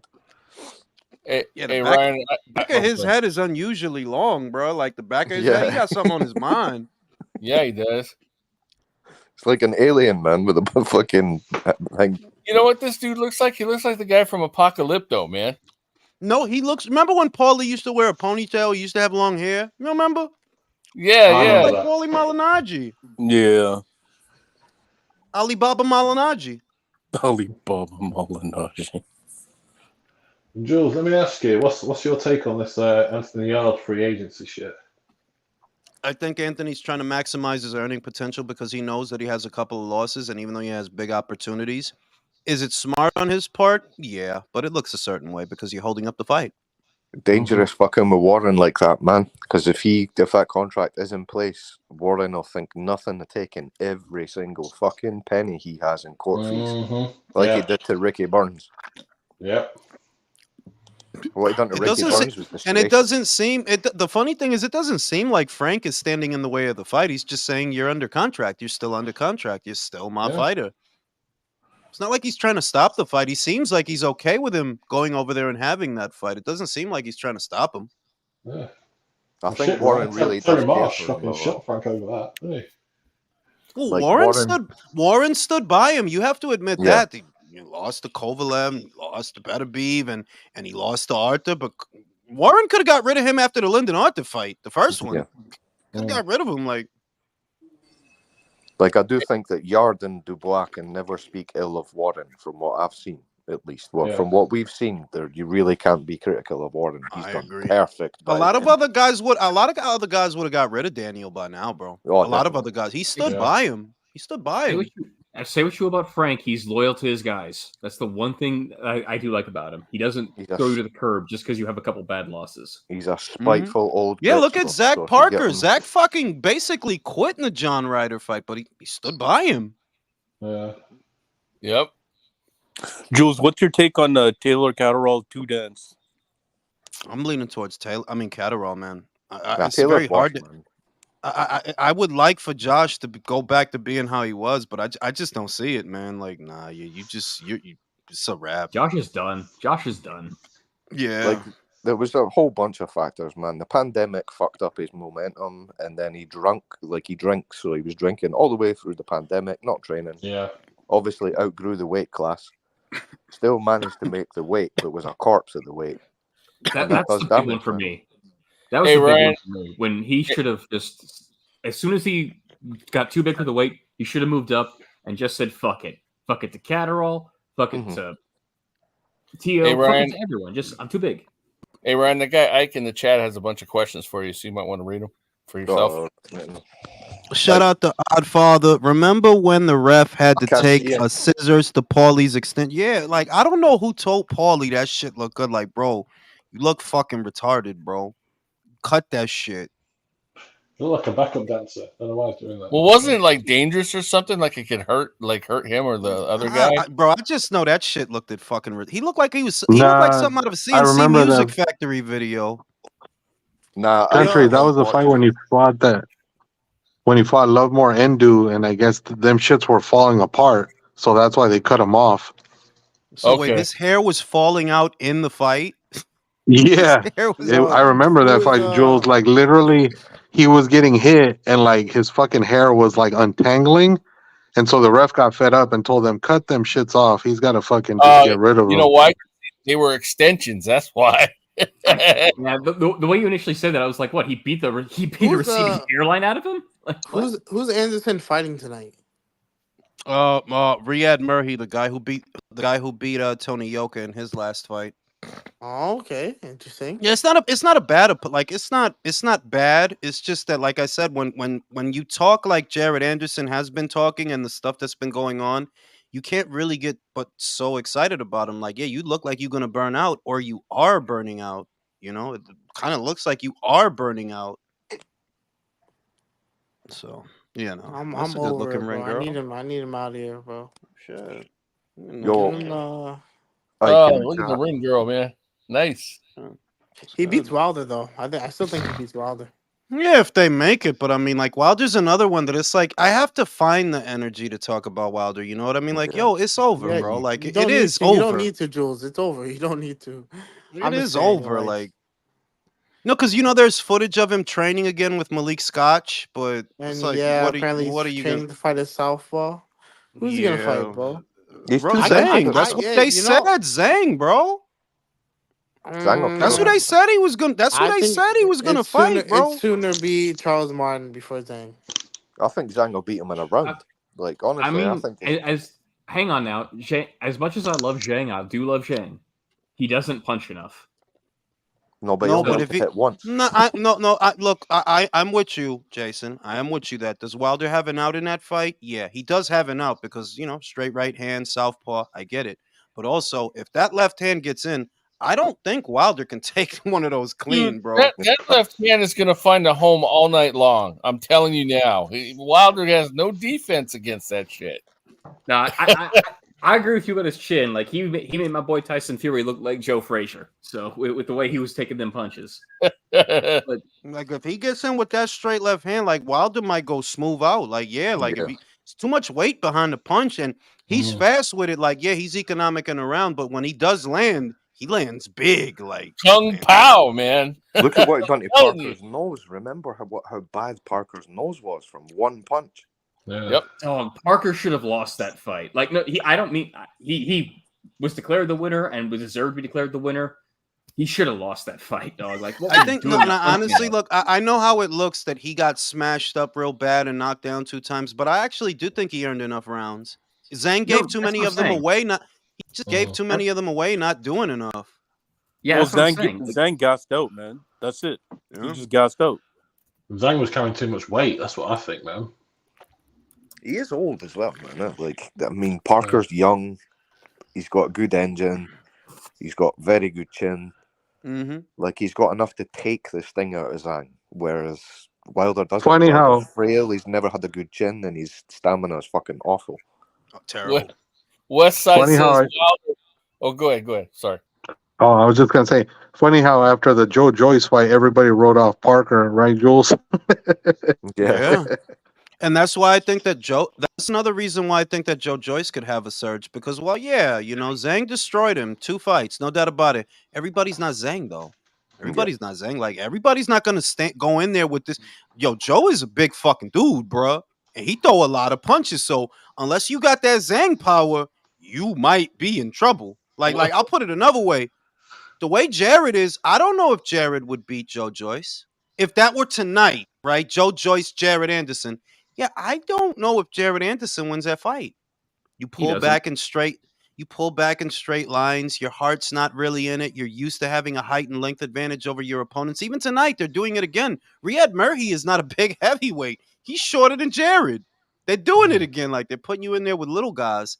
That don't speak to what you're going to have to deal with when you get to them titles. It don't.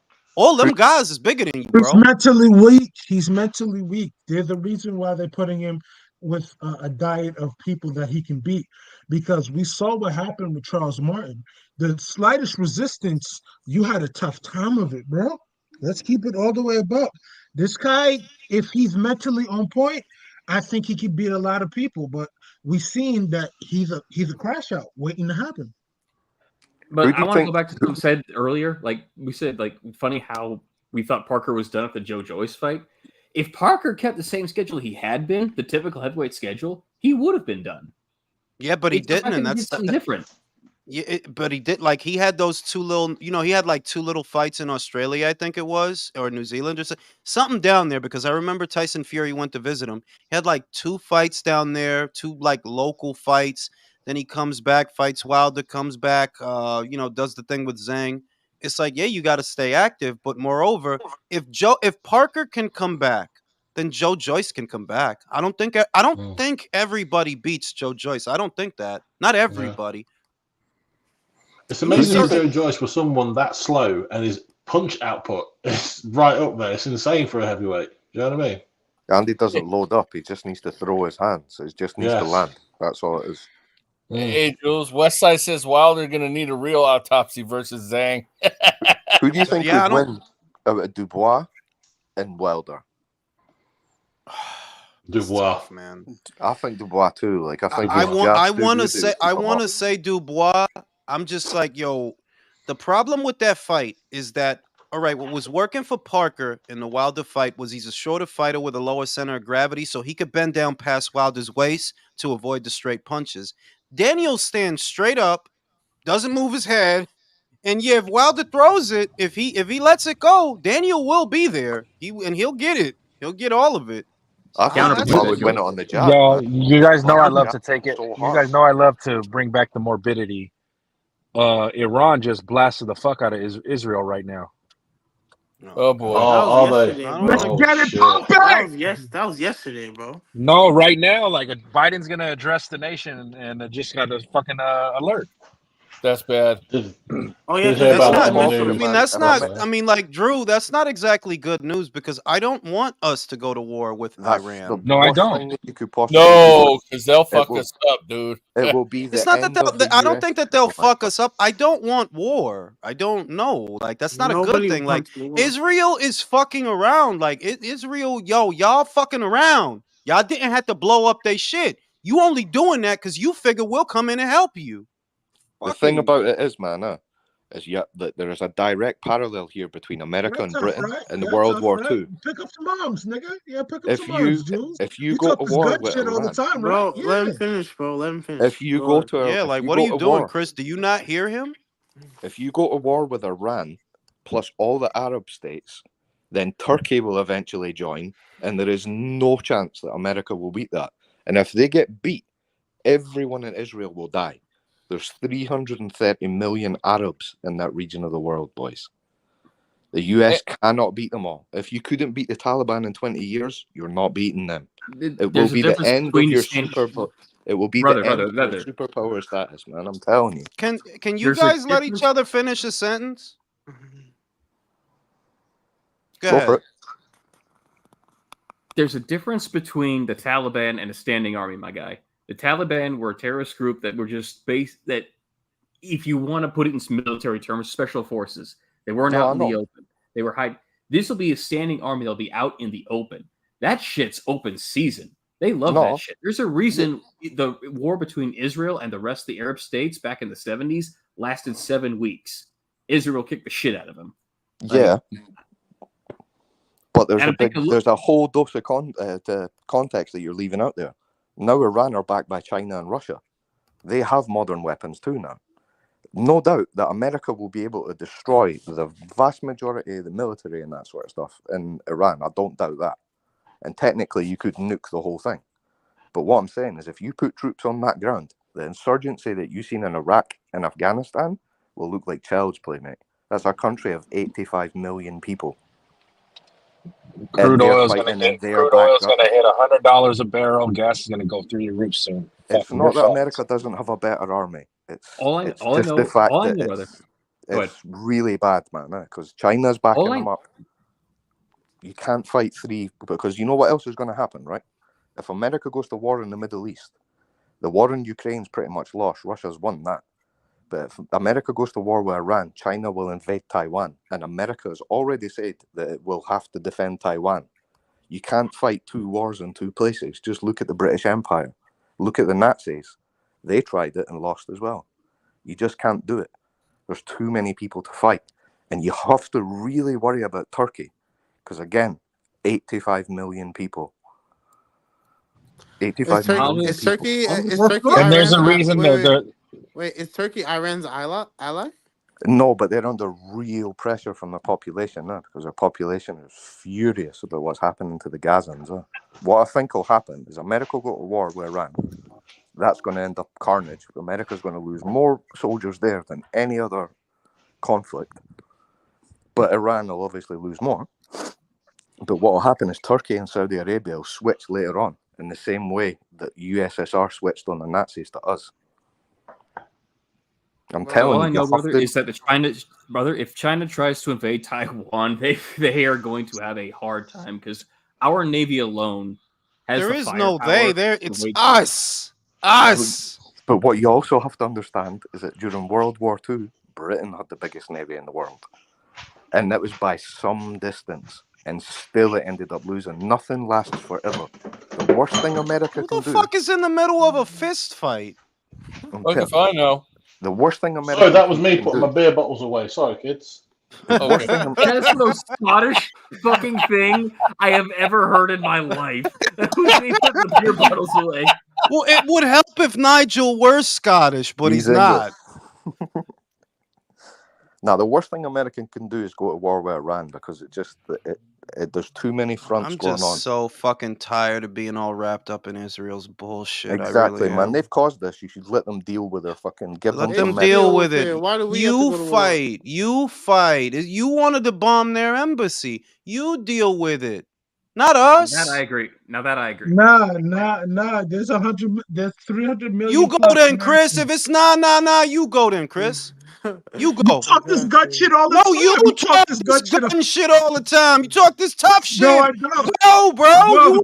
You want gut shit carnage and all the shit? time. You want carnage and shit? Because you Nah. act like you want carnage. You act like it. You from fucking What's New York, what's bro. happening? What the Israelis are You doing in Gaza? listen. You're the one that lives in a target city, not me. I'm thinking about you because they'll blow that shit. They'll blow that shit up in a minute. Motherfucker ain't worried about nothing. They did it once. But Smokey says, please send Chris. Nah, don't send me, bro. Don't send me. They offer me up, Smokey, eat a dick. No. You don't have to Say, talk please that send shit, Chris, yo. Chris is Haitian. What will happen is that Chris will win the war, and then he'll pay reparations anyway. Eat a dick. You have to think about it like this. Well, like Haiti actually doesn't pay reparations anymore. I was actually wrong about that. No, they paid it off not long No, ago. what I was gonna say is I'm tired of being wrapped up in that region. Like what? But like, why y'all can't just fight by yourself? Fight your own fight, B. Exactly. Fight your own fight. Juice, they pussy. You know this. You know this. They throw fucking rocks and hide their hand, bro. This is America. Let's not act like this is not how they act. The fuck? I'm sorry. Unfortunately, we might be casualties of this bullshit ass war that we did not cause. Not me, but like I'm just saying, like Jules, I know you're annoyed because you're a father of young fucking children, and this is annoying because you want to raise them in a fucking peaceful world. I get that. Irrespective of the jokes, this is a real serious time because what Ryan just broke down, we're fucked. We're fucked because if we fight on two fronts, no, one front is going to get fucked up, bro. Yep. And God forbid it gets fucked up in Taiwan. You know how much money we have in there? You know, how much commerce that we do with that? Like, nah, that shit is bad. Chris, Taiwan, are you talking from a commode? Taiwan produces 30%.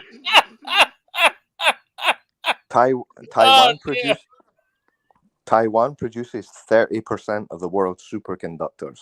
America cannot deal without that, but they can do without Israel. And Israel's on borrowed time anyway. It always has been. There's too many people. They've made too many enemies. They've had 75 years to try and win hearts and minds. Yeah, to smooth the shit over, man. Like, just smooth it over. You have to remember as well, is what they're doing in Gaza now is no different from what the Nazis done to them in Warsaw. Absolutely. It's exactly the same. That's a fact. But 5 years ago, we couldn't even say that because of fear of anti-Semitism. Now their fucking powers. Yeah, no, their power is waning because let's really look at it.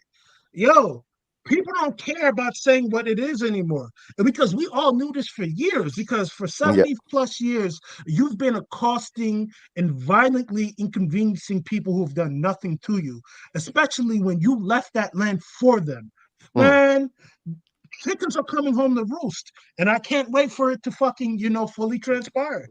Because these people deserve it. I can because they're not going to distinguish that you're indistinguishable from the people that are over there to their enemies. That's the problem. Everybody talk about this war shit like the bomb going to say, "Oh no, chill." That's Chris. That's not how it happens, bro. That's a fact, bro. That's a fact. Motherfuckers say they this and they that. No, unfortunately, you need to think of it as us because who they're going to come after is us. Yeah, that is me and you. Not somebody else. What you also have to understand, man, is that if this really does kick off, how many Iranians or Chinese agents have came over that border in the past year? Thank you. So you're already exposed. Like, it's already there, man. This will be an absolute disaster for America if they attack Iran. Yo, West Side said send Rolly. I'm dead. The best thing America can do is just, all right, we'll continue to sell you weapons, but that's it. Nothing more. Yeah, we need to stay out of it. Y'all want to fight? Y'all fight. Y'all fight. We staying out of it. We ain't tell you to do that.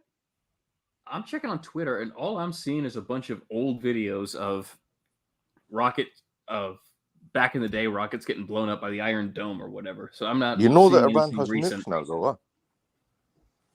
Like it's well rumored that they have like 80 nukes or something, or the capability to make 80 nukes. And you have to understand that, but they won't use it like conventionally with a missile because of Iron Dome. They'll sneak it in a backpack. Someone will end up in a city and do a fucking suicide bombing. And they have enough nukes to render Israel a wasteland. This is all fucking Michael's fault, bro.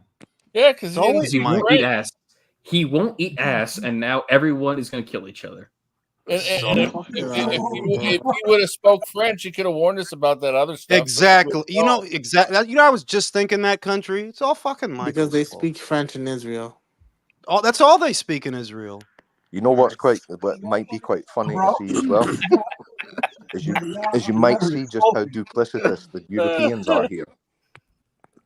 What might end up happening is if America gets drawn into a war, Britain, Germany, and France won't go, but they'll sell weapons. I know that. So they'll do exactly what America done during World War II. Oh, there you go, Jules.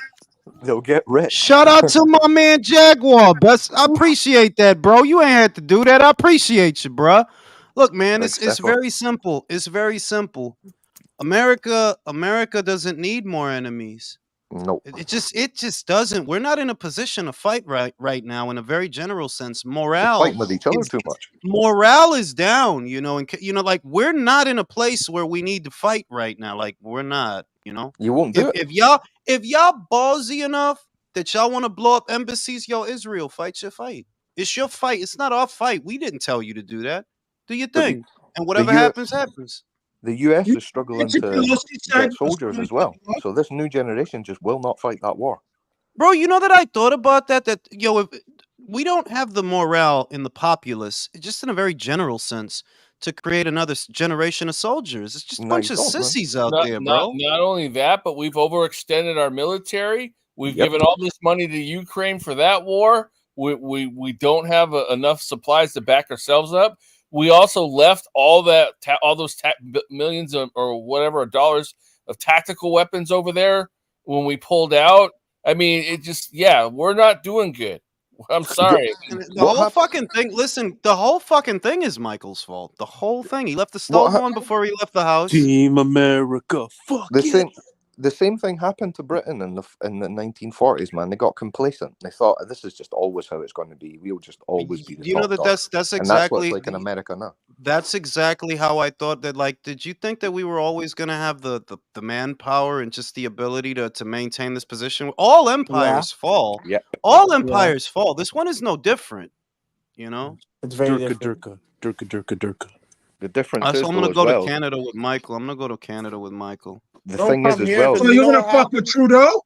The thing is, like, here, bro. He sends all the money away, bro. He just sends all our money away. I believe he does it under American orders. He does that shit. Mike, that's because hey, all right. Enough with the amateur hour. That's why I think that both governments have been infiltrated. It's the only thing that makes sense. They've been infiltrated in their I don't know how to put the whole thing into words, but I firmly believe that they're trying to destabilize North America. That includes Canada. Oh yeah, they're trying to destabilize North America. It's China and Russia. That's what they've been doing. They want because the things just in a very general sense, the things that they've been doing, they don't make any sense. Like, how do we benefit from this in any capacity? How do we benefit from any of this stuff? Looks like the identity politics, Jules. You'll never be able to get an army while black hates white, while man hates. Damn, Jaguar. That's a great fucking super man chat. Doesn't know what a man is. Like, you just can't fight a war like that. And the thing that makes America great is diversity. But when you're under pressure, diversity is not unifying. You need a unifying factor. Before, it used to be the Constitution and being American. But now it's not like that because America. Yeah, because they're teaching the next generation. They're teaching the next generation of Americans to literally. It's like the most weird thing I've ever. Like, bro, if you don't like it here, and I'm not that person, but I'm just saying that if you don't like it here, you can leave, right? Exactly. Yep. You can leave. Nobody's stopping you because we're so fucking horrible. We're so bullshit. You wouldn't want to be anywhere else. You know it. It's the best region in the world is the West, Europe and North America. And I'm at that stage now where if anybody wants to complain about it, all right, you can go to a communist state, a narco state, a failed state, or an authoritarian state. If you're not willing to go to one of them, or an Islamic state, if you're not willing to go to one of them, fuck off. Shut up. You saw that. Did you guys hear about? What do you mean narco state? That's controlled by. Did you hear about the Indian girl? Did you hear about the Indian girl who went? I think she was at a Senate meeting, and she had the fucking gall to threaten them that we'll be in your bedroom. Like, no, bitch, you'll be in jail. You should have thought about that shit. Did you see her crying at her hearing, at her arraignment? I laughed so hard this morning off that shit. I was like, you dumb fat bitch. You should have closed your mouth, B. You take advantage of the freedoms that this country provides you and think that you're going to wag your finger in our face. You dumb fat bitch. Yep. It's good for your ass. Go, like if you don't like what we're doing, then fuck off. It's really starting to annoy me as well. Like here we have like lots of Pakistanis and like Muslims of South Asian descent who have now taken on the Palestinian thing. They now see it as an attack on them. So we're now importing problems. You know what I mean? That's because that your government over there initiated that. You know, they let them come in. They sanctuary city, but it's also we don't have sanctuary cities, man. No, they're letting them there. I mean, I'm talking about. They are deporting them and stuff, but it's just now they're deporting them after the problem's already too late. Oh yeah, you mean, but that's the same as America. Like you invited the Irish and everybody else before. They tried to do it. Like, hey, what's wrong with the Irish? It was noble, if you know what I mean. And the reason that so many Muslims came here is because they refused to give up their British nationality. When in India, Pakistan, and Bangladesh, by law, they were demanded that they give up their British passports. They refused to do it, so they were sent to Britain, and that's how they came here. But isn't that as a result of wasn't the Queen's Army over there in Pakistani and India and Bangladesh? 90% of the British Army was in India, Bangladesh, and Pakistan. So I'm saying, so when you say you guys caused those problems going over there in the first place, well, no, there was problems there already. I'm saying you stuck like Americans sticking their nose in other countries' business and the immigration that result. Like case in point, the Venezuelans and the Hondurans coming over here are a direct result of the Americans uprooting their government with coups. So when you get migrants over here fleeing that fucked up shit, it's the Americans that caused it. Yeah, just don't think when the terrorists start blowing shit up, they're gonna say, "Hey, chill, that's Drew's house. Don't blow that up." No, it's not my fault, but I didn't say it.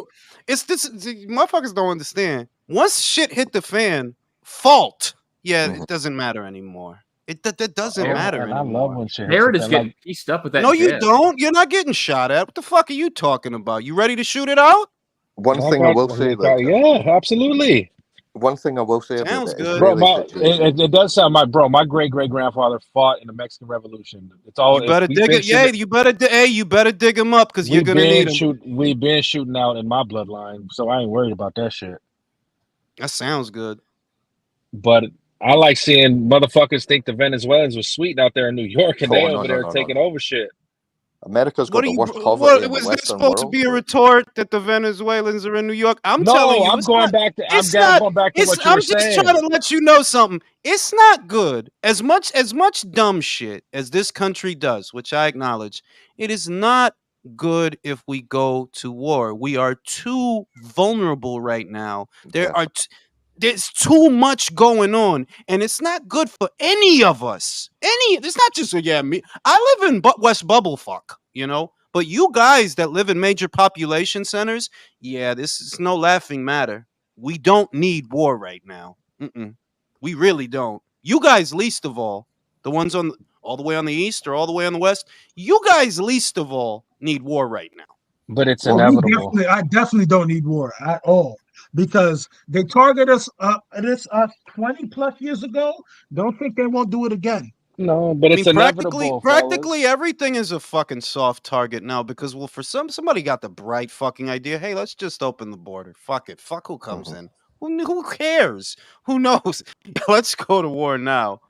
Oh, I like that super chat. I'll pay for that pay-per-view. It's not good, man. It's not good. It's not good for nobody. Shout out to my man Ray Pax. The president of Israel versus the president of Iran. 15-round fight, 6-ounce gloves, winner takes all. That's a good idea. I wish they would do it like that instead of using their people. Y'all fight. Y'all two motherfuckers don't like it. Let y'all fight. Something that Westerners, like, I went to an international school that was full of Muslims from all over the world, though. So I know them quite well, like all the different cultures and stuff. And what people in the West really don't understand is there's 330 million people there, yeah? They think of nothing of losing 300 million just as long as they win and they're left with 30. Do you really think that you can beat someone like that? They think of it in generations the way that they go to war. That's how they're not thinking we're gonna win today or tomorrow. They're playing the long game. It's a very dangerous enemy to have, to be completely honest. The whole West, you just build a big wall and say to them, and they say to Iran and all the other countries, as long as you don't make weapons of mass destruction, we'll leave you alone. But the moment you do, we'll destroy all your infrastructure and we'll set you back another 100 years. But if you stay away from WMDs, we'll leave you alone. Yeah. And just build a big fucking wall and shoot anybody that comes over. I'm telling, like, I get scared when I think about it because I'm like, look, man, if I'm being honest and I just use my critical thinking skills, they're already in. It's already here. It's already underway. If I just look at it for what it is. Are they here? Yeah. Yeah. And they can do whatever they want. One thing that's quite mad as well is, see, when you look at Israel, 1,000 people does not seem like a lot of people in that terrorist attack, yeah? But if you look at the percentage of population, in Scotland, that would be 550 people. If, say, Pakistani militants or whatever had killed 550 Scottish people, there would be no mosques left in this country. There would be no open Muslim business left. You know what I mean? And if it happened in England's population, it's something like 5,000 people, and England would do exactly the same. Yep. Like they did kind, like, Hamas knew what it was doing, and Israel couldn't really ignore it. But at the same time, Israel did cause all the problems initially. So but with them, it's overkill. You know, that this is it's overkill at this point. Like this is an ethnic cleansing, basically. Like 100%. That's been happening for 75 years, though. Long game ethnic cleansing. They're just forcing as many of them out as possible. But they don't understand. They're just going to end up like fishing. But if you go deeper down the rabbit hole, this is all just draconian shit to get a one world government. We already have it, man. No, I'm talking about it's still furthering along the agenda. One world, one currency, digital currency, no fiat, carbon limit to when you travel. Like, remember on Running Man Joe's where you had to have your travel pass? Yeah. You're going to have carbon passes. Like, how many carbon emissions credits do you have to travel? You're going to need certain credits just to fart, bro. Just to release a fart. There's going to be a valve in your ass that has to open up for you to release the carbon. There's going to be a social credit score for you to speak too. Like, literally, a social fucking credit. All that shit. Remember, who saw that movie with Justin Timberlake where the time? You needed a certain amount of time. I remember that shit. That shit. Yeah. Out of time. That shit. Out of time. You're going to need money to go to certain zones, bro. Like, that's all that Demolition Man shit's coming, bro. We'll be old fucking men by the time it's fully up. To be honest, man, the tide is turning in Britain. You know, the trans stuff, there's a big massive study that's came out, and we're pretty much going to stop all that shit. That stuff. We're already talking about increasing our defense spending. Like, we're an old country. We see what's developing. So we're like becoming not conservative, but like back to fundamental British values and British interests. That's what's coming out. America needs to wake the fuck up, man. That's like, honestly, it does, man. It needs to wake the fuck up, because it's like, yo, where we are now. I'm genuinely nervous of where we are now. Like, bro, it just kind of feels like it just feels like, honestly, it feels like, something really bad is about to happen. What happens if Trump gets in, man? And then we're talking. Oh no! Look! Man. I'm not for, against. It's just simple. Yeah, same here. Like, I mean, I'll I'm not say affected either way. But I'll say it would help allay a lot of what is happening right now that some would say is not. It would be better because I will tell what I tell. What's your name, brother? Sorry, what's your name? I forget your name. Ryan. You can just call me Scottish guy. Scottish. People say a lot of shit about Trump. I don't agree with anything he says a lot of the time, but more men are willing to galvanize around him now. Like, in other words, that's what I'm getting at. It's not about believing his ideology or whatever it is. It's just cause and effect. So the effect that I see that he has on a portion of the population increases morale for them. It increases their morale, their faith in the nation and its infrastructure, so on and so forth, more than anybody I see on the other side of the aisle. That you guys are just a bunch of freaks and geeks on the other side of the aisle. That's all I see is freaks and geeks and people who can't fight. That if something is going on, what are we going to send? Send the guy bitches or the bitch guys? What are we going to send? What's going to happen? No, but what the fuck are we going to do? Bitches or the bitch guys? He said the guy bitches. And now you got to put him on camera when he said that. The guy. I should have said. I should have said that on camera, bro. I'll say something. I think that recently, Vivek Ramaswamy is saying a lot of the right things. I feel as well. You know what I mean? He's speaking a lot of common sense, and I noticed that people are gravitating towards that. That guy's been lighting people up left and right, man. He has. Look, all I'm going to say is I'm starting to judge people who are right of center or even center that they lose elections to people at all. Because take the dude from Spain who literally had to resign, the socialist guy who literally had to resign his government job because he was caught on camera eating his own fucking shit. Like, what the fuck? That's who we're losing to? I'm not joking, dude. I'm not joking. Whoa. Wait a minute. I'm the fuck out. What did you just say? A Spanish politician, a socialist Spanish senator or whatever, filmed himself eating shit, and it got out, and he had to resign his office. Was he Mexican? Bro, he just said the guy was Mexican when he's Spanish. You fuck. He just said the fucking guy was Spanish, bro. Like Spain, bro. God, that's disgusting. Hey, I want to say that Jordan Gill looks to be doing all right. He's actually doing okay. The West has become too tolerant, man. It's time that we. This is Scotty, my Scottish brother. This is the exact result of what happened in ancient Greece when they started letting women in politics and making decisions and got too progressive. Exact same thing happened. Yeah, like you can't let the people. Well, look, I look. All right, it is what it is. Unless you plan on fighting, sit your ass down. You know, sit your ass down. Because all this shit is what like you got. Yeah, I'm a woman. I'm a dog. Yeah, shut the fuck up and pick up that M16. If you ain't down to do that, shut up. Go somewhere. Shut up. But like all this sexual perversion and degradation, it is moved along because mostly women become okay with it first. Who are the number one proponents for like the trans stuff? The LGBT. Hey! Don't say no fucking keywords out here now. I'm Shout out to Donald. Shout out to Donald. I've been preparing for this for a while. I got a house and land in Tanzania because that's my origin, and my wife is Tanzanian. I'm trying to read, bro. And me and my family will be on our way to Tanzania soon if the shit hits the fan. Yeah, like it could get really bad, man. And people underestimate, like, people hate Americans, man. They really do, dog. They would love to do some shit to us, some more shit.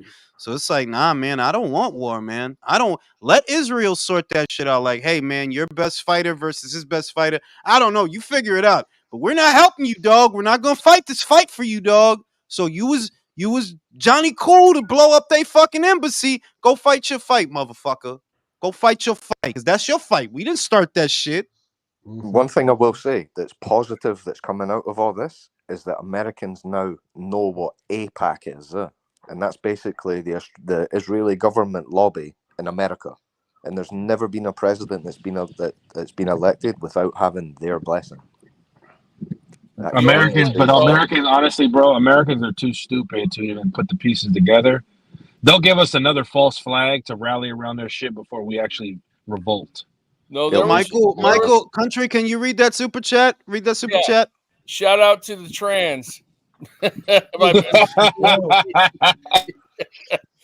ain't lie, Gil doing all right for himself right now. That's what I'm saying. That Jordan is actually kind of bossing it. He's pushing Zelfa around.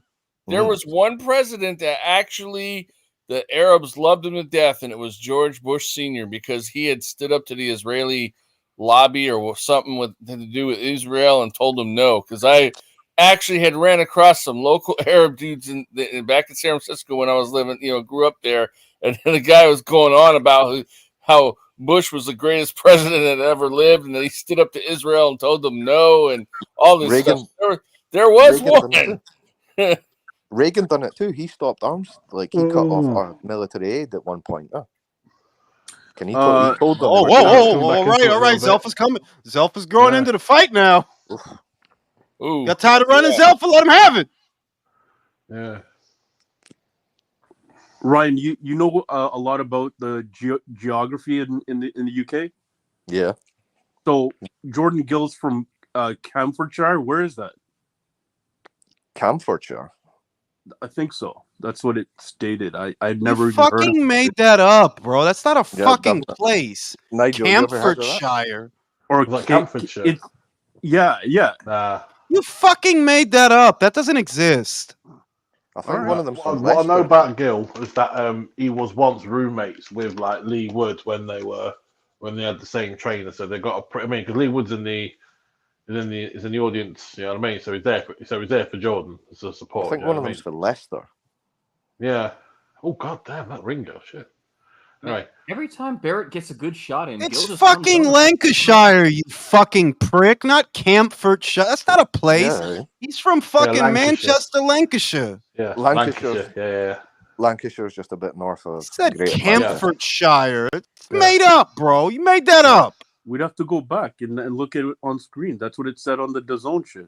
It doesn't. Somebody fucked up. He's from fucking Lancashire. Yeah, from Lancashire. It's up north from where I am. Yeah. Isn't Zelfa from fucking Manchester? The fuck? Yeah. Manchester. They're from Manchester. Lancashire is in Manchester. No, it's north of Manchester, but it's close. Yeah. That's a nice ass uppercut. No, wait. We're talking about Jordan Gill, not fucking Zelfa. Oh, you talking about Jordan? Oh, yeah. All right. I'm on my phone, so I can't look it up or that. But Nigel, you came. He's from Cambridgeshire. Cambridgeshire. Okay, yeah. That's down south. Yeah. That's like down south from where I am. Yeah. That's one. Is that close to you, Nigel? It's about. Not really. 2.5, maybe 3 hours away. Wow. Which is a big distance for a Brit, like not for an American, obviously, but. Yeah, for some that's the daily. For some, that's the daily commute. 2 hours on the road, 2 hours back. For some, yeah. Bro, literally, that's a fact. That's what my dad had to fucking unfortunately do when he was fucking working at Con Ed. So what's that like? That's a good job. Con Ed is a good job. What are you saying, Rick? Though? That he's in the country. Is that what kind of it is, or? Cambridgeshire's like it's. Like saying shire, as you would say, shire or shire at the end is just like a county. Explain it? Yeah. A county, yeah. It's like a county. Like a county, yeah. So, so I'm in the city of Nottingham, but I'm in the county of Nottinghamshire. You know what I mean? So yeah. So it's separated by you've got different counties up and down, in England and everything. Yeah, you see I think it's Orange called them in America. Parts anymore? Wait, what? Sorry. Do you see Carl Fratch around your parts anymore? Me personally, I haven't seen Carl for a while. From time to time, you would possibly see him around that Nottingham city centre. I actually trained when I trained because Carl used to train at a boxing club called Phoenix ABC, and from when I used to train there, from time to time, he used to come down and train with the lads. So that was pretty cool. So One Punch. Yeah, I just scrolled up, bro. I think I saw. This is the only one I see from Jaguar. Yeah, this is the only one I see. There's only one. Shout out to my man. Shout out to my man Jaguar for that again. Shout out to my man Jaguar. Shout out to my man One Punch. And yo, man, Zelfa, you better get some fucking respect. Barrett keeps missing that uppercut, man. Stop throwing it. Like he's not even close. He's missing it by a mile. Jordan getting spicy on him, bro. Jordan getting spicy. He getting wild on him. Hey, Jules, Jaguar is saying start a membership program. I should. I don't know why I haven't. Maybe it's because I'm kind of settled and I'm lazy. But I should. That's exactly what I know, Jules. If he starts a membership, that means the members are gonna expect fucking content from him. He's gonna they're gonna expect new shit, and all they're gonna get is dick pics. Like you're gonna open that shit. So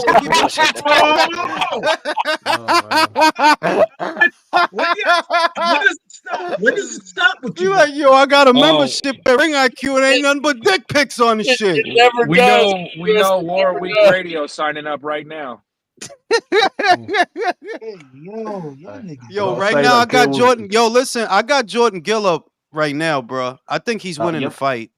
Gill was getting pieced up a little bit towards the end of that round, though. It's like when Zelfa Barrett comes off the ropes and he engages with Gill, he's starting to find his rhythm a little bit now. I find that Barrett's doing. He's starting to find his rhythm a bit. Shout out to my man Jaguar. I'll think about it, but it's finding the time to create content that's unique to the member, because that's what you got to do. You got to come up with additional content. And I wouldn't put some shit out there just to put some shit out there. I want to make it worth the members' while. So it could be pornography, like it could be domestic porn. I don't know how YouTube is gonna feel about that, but we'll see if we can get the clearances. Oh, you're British behind the paywall. It's behind the paywall, right? Like yeah, we need to start a GoFundMe for Jules from the British fans, so he can come over and see us, man. Yeah, before the fucking war starts. Yeah, come on.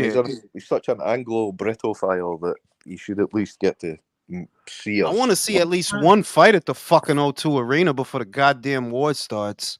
I want to see a fight in Wembley Stadium, dead ass. Like that Klitschko environment was so electric. Like bro, that shit was lit, bro. That shit was lit.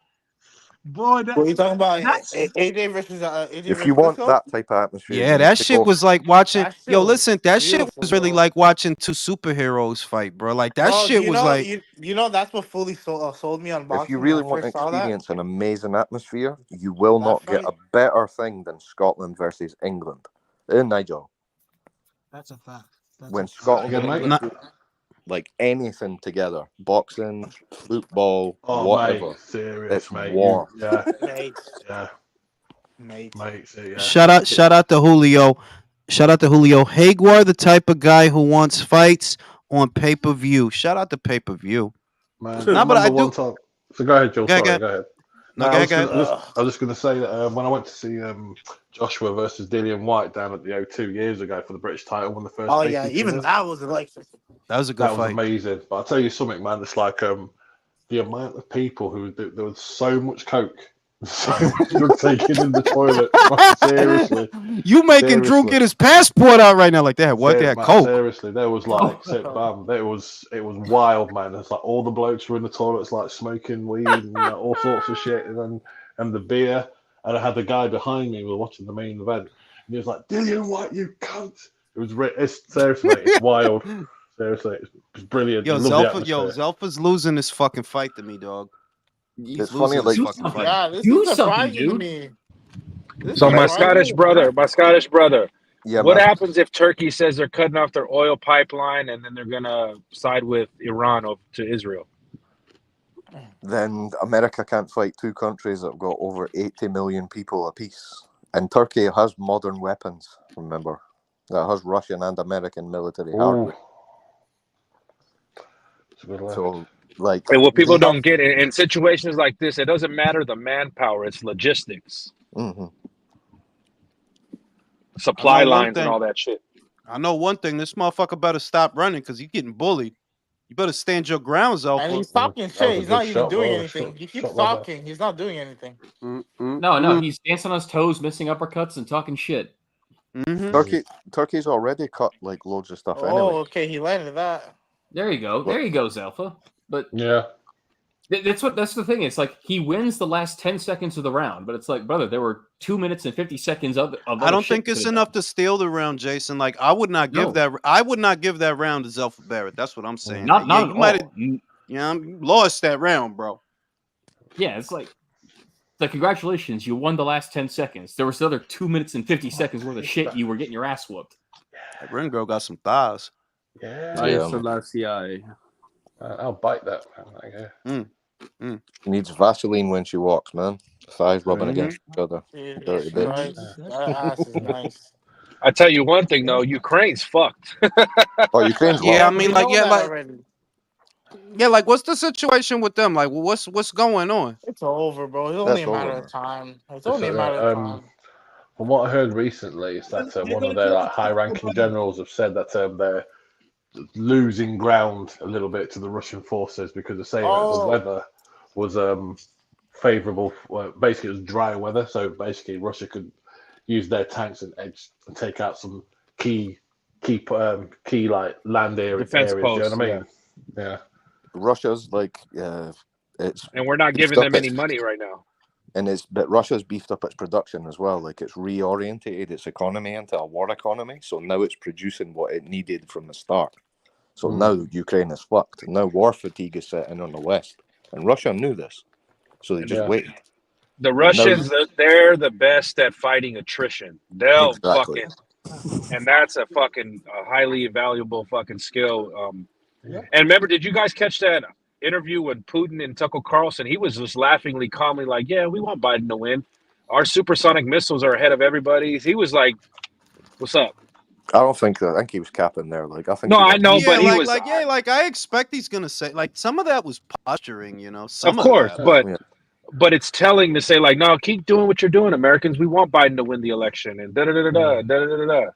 He wants Trump to win. No, true. That was totally false. To getting a cancer cure as well. That was true. That was totally false flagging, bro. Totally false flagging. He wants Trump to win. He definitely does, man. Because if Trump gets in, Trump's already said that he said he'll bring that war to an end. So basically, what he's going to say is Ukraine accept those losses, and you can remain as a country, or you get no help and Russia takes Russian spy. everything. Well, there is that too. Bro, they're gonna send Artur Beterbiev into the Ukraine, and by then the war's over. No, Roy Jones. Roy Jones is going to bring the peace because he's also a Russian national. Roy Jones, Steven Seagal, Gerard Depardieu. Yep. Roy Jones is going to show everyone a best of him getting. Did you say Gerard Depardieu, the actor? He's a Russian citizen. Yeah. What the fuck? He's old school. Years ago. Yeah. Another reason why America shouldn't go to war in Iran now is because Russia has reorientated its economy towards war. So even when Ukraine fails, which it will, Russia has its economy already geared up to sell weapons, and they'll just sell everything to Iran. Who the fuck is frying scrambled eggs? I can hear someone beating their fucking eggs with a whisk. Yeah. Grinding.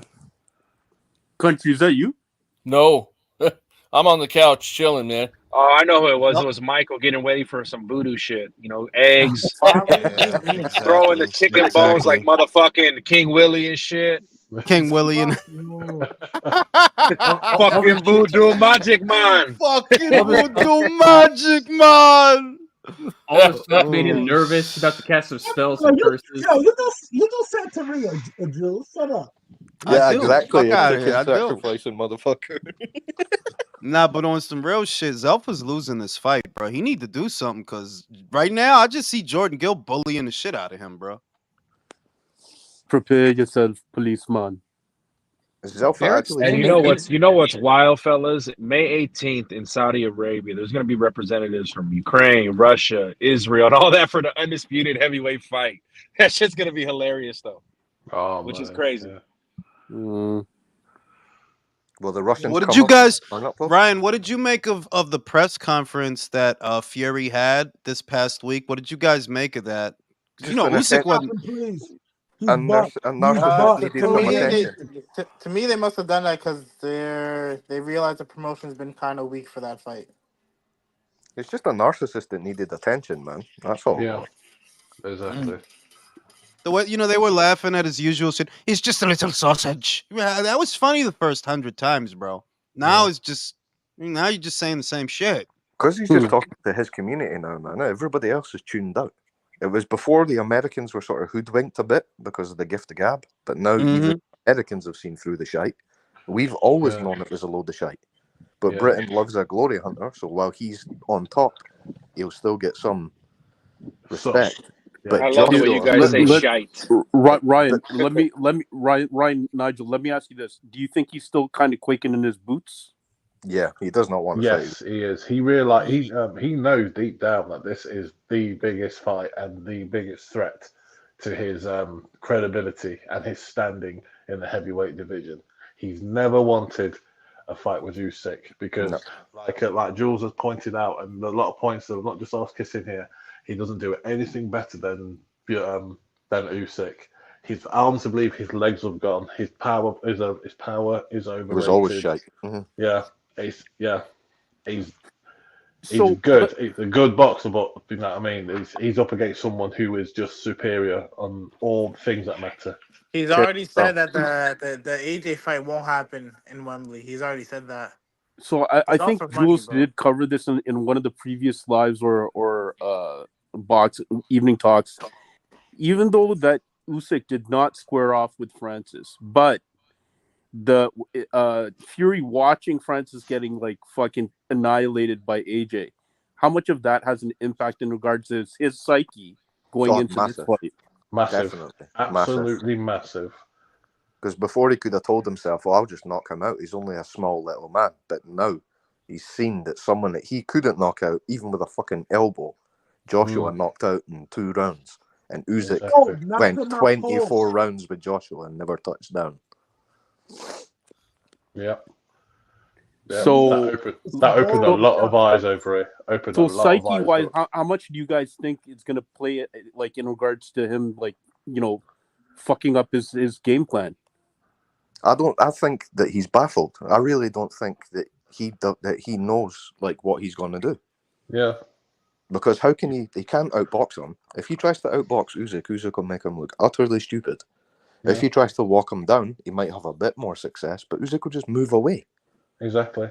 And Fury will have to chase him, burning off energy while he'll be getting beat to the body. There is to beat Usyk, you need power, and Fury doesn't have it.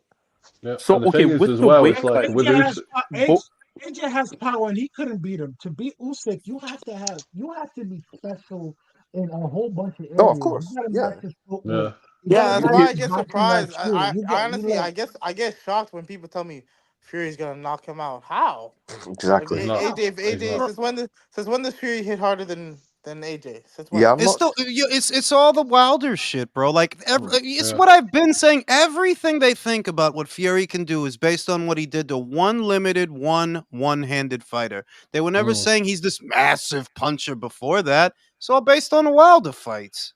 And we've seen how Parker beat the shit out of Wilder. You know what I mean? And it's like, it's like as soon as Wilder stepped up a level with regards to his competition, you see how limited he was.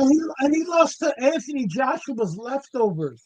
That Joshua, he didn't comfortably handle Joseph Parker. Let me mind my word. Clearly, but he beat him comprehensively.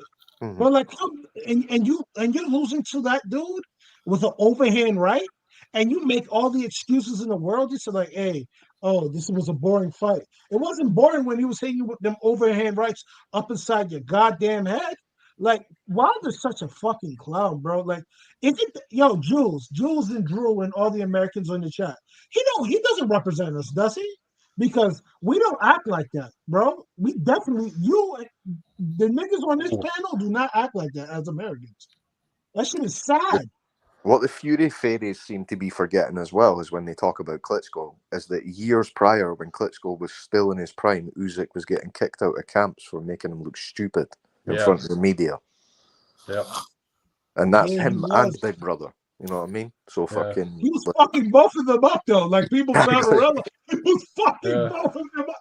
Like, Tony Harrison, who used to be trained by Emmanuel Stewart, God rest dead, used to say, yo, Usyk was special. He said Usyk was so special that, that fucking, like, Manny Stewart had to fucking, rein him in because he used to fuck them dudes up.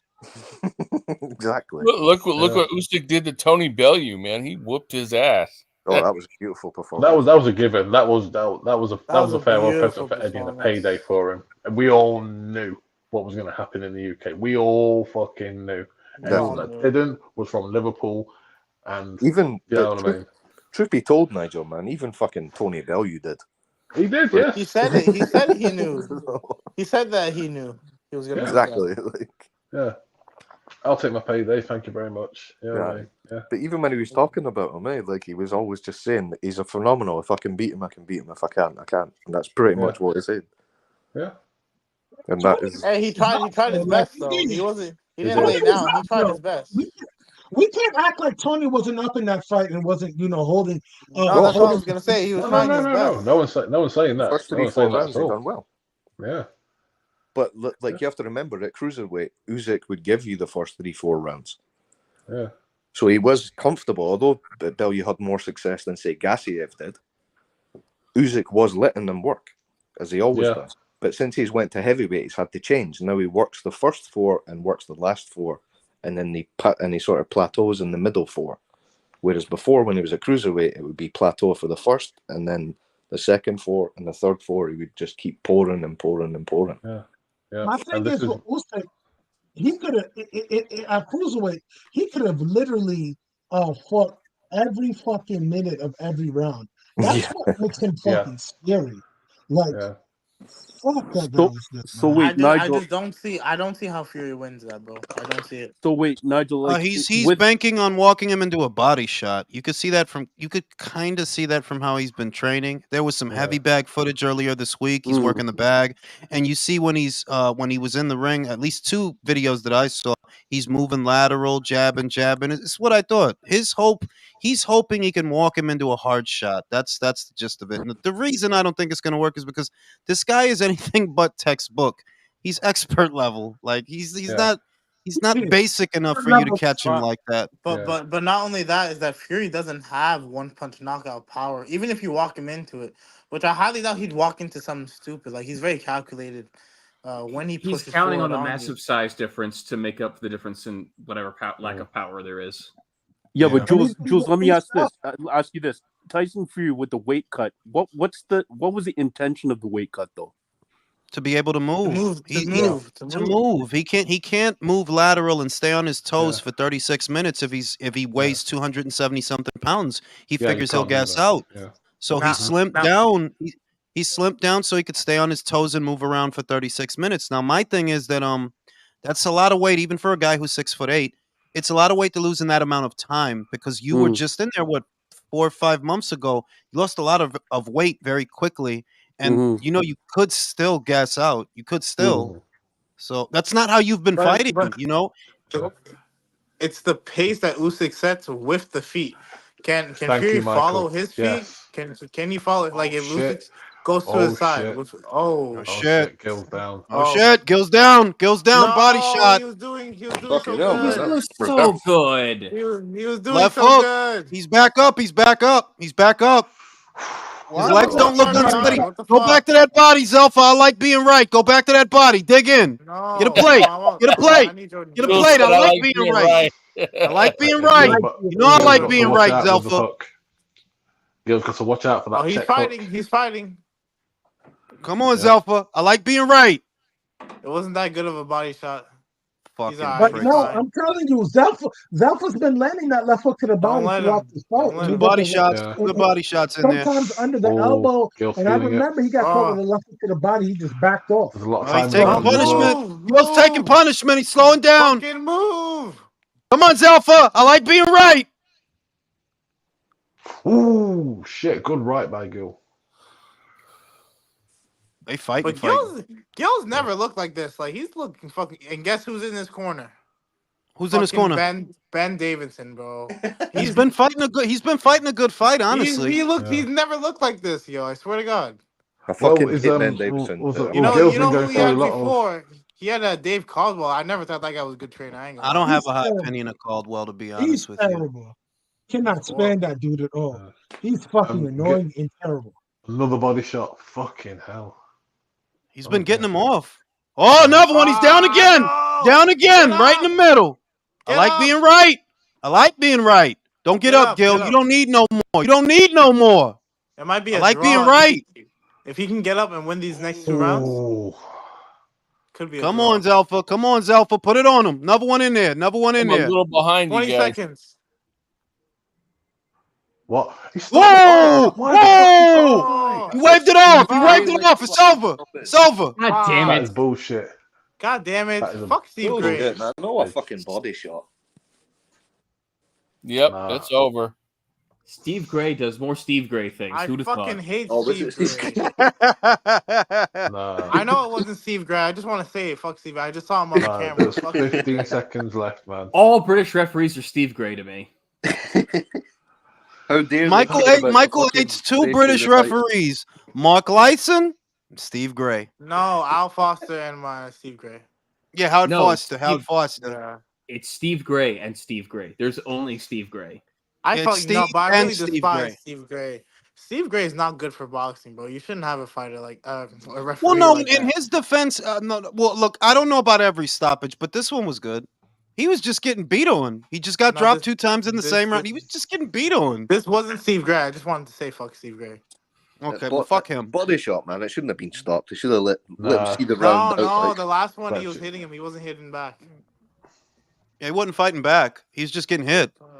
Shout out But to he looked Accordionista. Why are boxing fans okay with subpar undercards? UFC 300s today has Bo Nickel, who is only 4-0 on the main undercard, and fans are losing their minds over it. Why aren't more boxing fans like this? Well, I think that, like, if you look at, because it is true that, the Haney versus Garcia card, underwhelming, the undercard. The Canelo versus Munguia undercard, grossly underwhelming. And it has to do with the operational costs, that most of the money is going to the main event, so they don't have the money to put anything spicy on the undercard. That's what it is. Economically, that's how it breaks down. That's not my fault, though. I'm not telling you to, Michael, I'm not telling you it makes it better. But they expect us to buy this shit. It's like, yo, like, we might just have to boycott all pay-per-views, bro. I'm sorry. Like, fuck out of here. And did you guys hear what's going on with Better Beef and Bivol? That that's free on ESPN Plus, but Matchroom versus insane.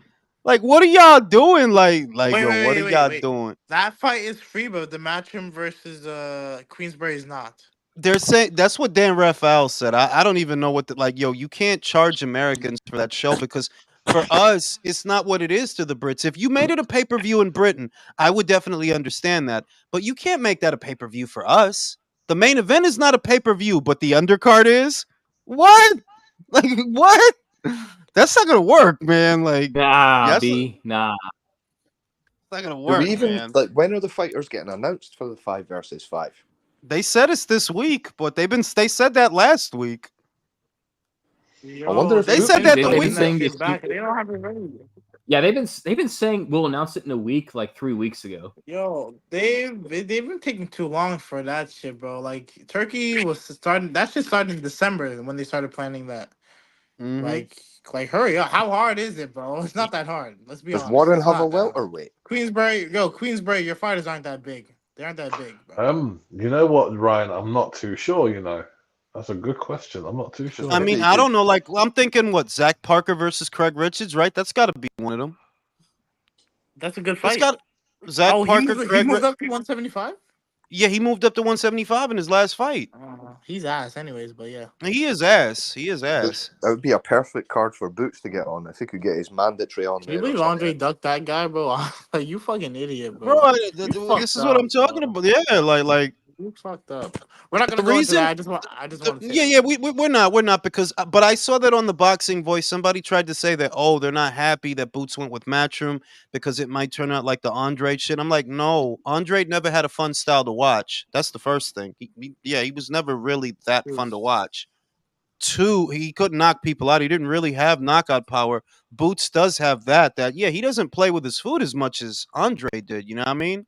You put Andre in there with a guy, it's going to the cards, bro. Count Duckwa, Williams, doesn't matter who it is. Go to the cards. And why are they shitting on Eddie for not getting Andre the Canelo fight when how many other of his fighters got the Canelo fight? Exactly. More Matchroom fighters got the Canelo fight than fucking anybody else's fighters. More Matchroom fighters got that fight. Yo, Canelo literally was going up to him at the end of every fight, like, yo, who's next? Who's next? Like he was just checking them off. He was just checking them off one by one. And the thing is that, look, the main thing is that the way I look at the argument is a better fighter than Andre ever was or ever will be got the Canelo fight. So I'm not worried that Andre didn't get the fight. Bivol got the fucking Canelo fight, all right? He got the fight, and he's better than Andre. So what are we still sitting around talking about Andre for? He is what people thought he was. Nothing, okay? Nothing. If Andre wanted that fight, he'd have beaten Benevidez. Yo, you know what, man? In approach to the Canelo Munguia fight, I think that's gonna be really fucking exciting, man. It's gonna be a good fight, I think.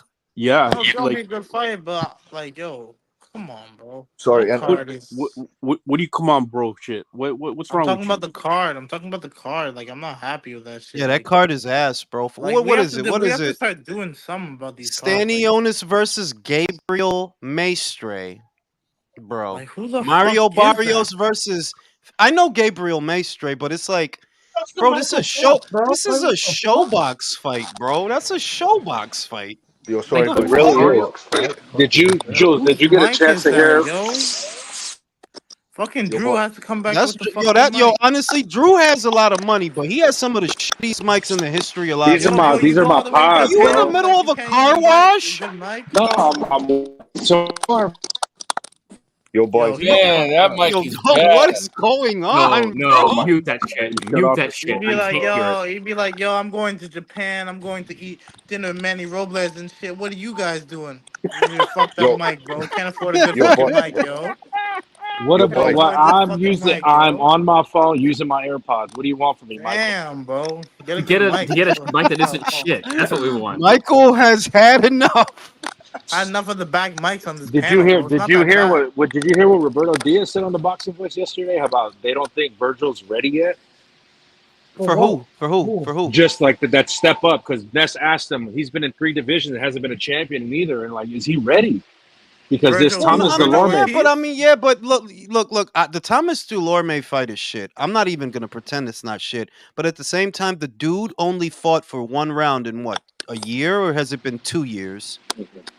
I just didn't expect that. I just didn't expect that the next fight was going to be some heavy hitter. No, but Drew, but to be fair, it shouldn't be a Thomas Delorme. A little bit, but like, he needs rounds. You're not going to get rounds with a Thomas. No. Do you think, Jules, they're worried about his body holding up because of the rhabdomyolysis? Honestly, they have to be. The dude only fought for 1 round in 2 years. If they were really worried about that, then he needs to go to 160 then. Because Virgil already said that it wasn't the rhabdo the last time he got sick. It was overheating and being malnourished. It wasn't the rhabdo that time. They should have used more antifreeze. But if it really is the rhabdo, I'd expect him to go to 160. 160 is fucking dead. I'm with Michael on this one. I agree with you, Michael. You should revive 160. Yo, Virgil Ortiz belongs on TV. That guy is fucking entertaining. I do agree. 160 would be, even though 154 is super deep and there were great fights to make, a lot of those guys are going to end up at 160 anyway. You might as well get a head start. Just breathe some life into that shitty fucking division. Yeah, there's nothing going on, bro. There's a unified champion there and nobody even gives a fuck. Like, no one literally cares. No one, bro. Nobody cares. There's no unified champion. Yanni Beck is a figment of all of our imaginations. I've never seen him. Have you guys? That dude doesn't exist. Bro. Even that unification fight, I didn't even watch that. I didn't even watch that fight, bro. That unification. You didn't miss nothing. You didn't miss nothing. Bro. Trust me. I know I didn't. It's 160. That shit was one of the saddest unification matches I've ever seen, bro. Like, what the fuck? This is not remotely competitive. Like this shout out to Napoli, Zelfa Barrett, Liam Wilson in a Crossroads fight. I could go for that. Hey, but Boots better go to 154 right now. Might as well, bro. 140 is. No, he's talking undisputed shit, bro. I'm just letting you know that's what he's saying. He talking undisputed. That's what he said. That's what he talking about. 164-pound motherfucker too, bro. He looked like he walk around probably 180 boots. He'll top out 168. That dude. Yeah, he's I huge. agree with that. Yeah, he's huge. I just can't believe they have an undercard with Barrios and Stanionis and they're not fighting each other. Isn't that fucking ridiculous, bro? That is like, why bro, like not? But here's the thing: is that Stanionis has been out for 2 years, so this one I'll. How long has but Barrios has been out a while? When's the last time Barrios fought? Barrios when he fought last year, no? Yeah, he fought 2023. He fought in 2023. He fought last year. He fought on a free card, not a pay-per-view. He fought on a free card, I believe. Bro, fucking $80 for fucking Stanionis versus Gabriel. Fabian Maidana. That's who he's fighting. Yeah, Barrios is fighting Fabian Maidana. Stanionis is fighting Maestre. They fought in the amateurs. Stanionis won. I don't know. And that's 12 rounds. Yo, Stanionis is really. Oh wait, that's for the WBA belt immediately after 2 years. That's what it says. Yeah, it's a title fight. Oh nah. Oh. Well, was he not contractually obligated for a shot years ago when Spence had the belt? Yeah, he was. He was. He was supposed to fight. Remember, he lost a lot of time on the Virgil Ortiz shit, because it kept getting. First, Stanionis suffered an appendicitis. Then Virgil got sick, and I think he got sick twice after that. So, he lost a lot of time on that, Stanionis. He lost a lot of time. He got sick the fight week. That the weigh-in day, they had to cancel it. Actually, I remember that shit. Oh, I'm glad now that Gills got stopped because he would have gotten fucked on the cards. Apparently, Barrett was ahead 86-85 twice and 88-84. Fucking 88-84. What the fuck was that? 88-84. What in these parts? That's nuts. That's horrible. The fuck?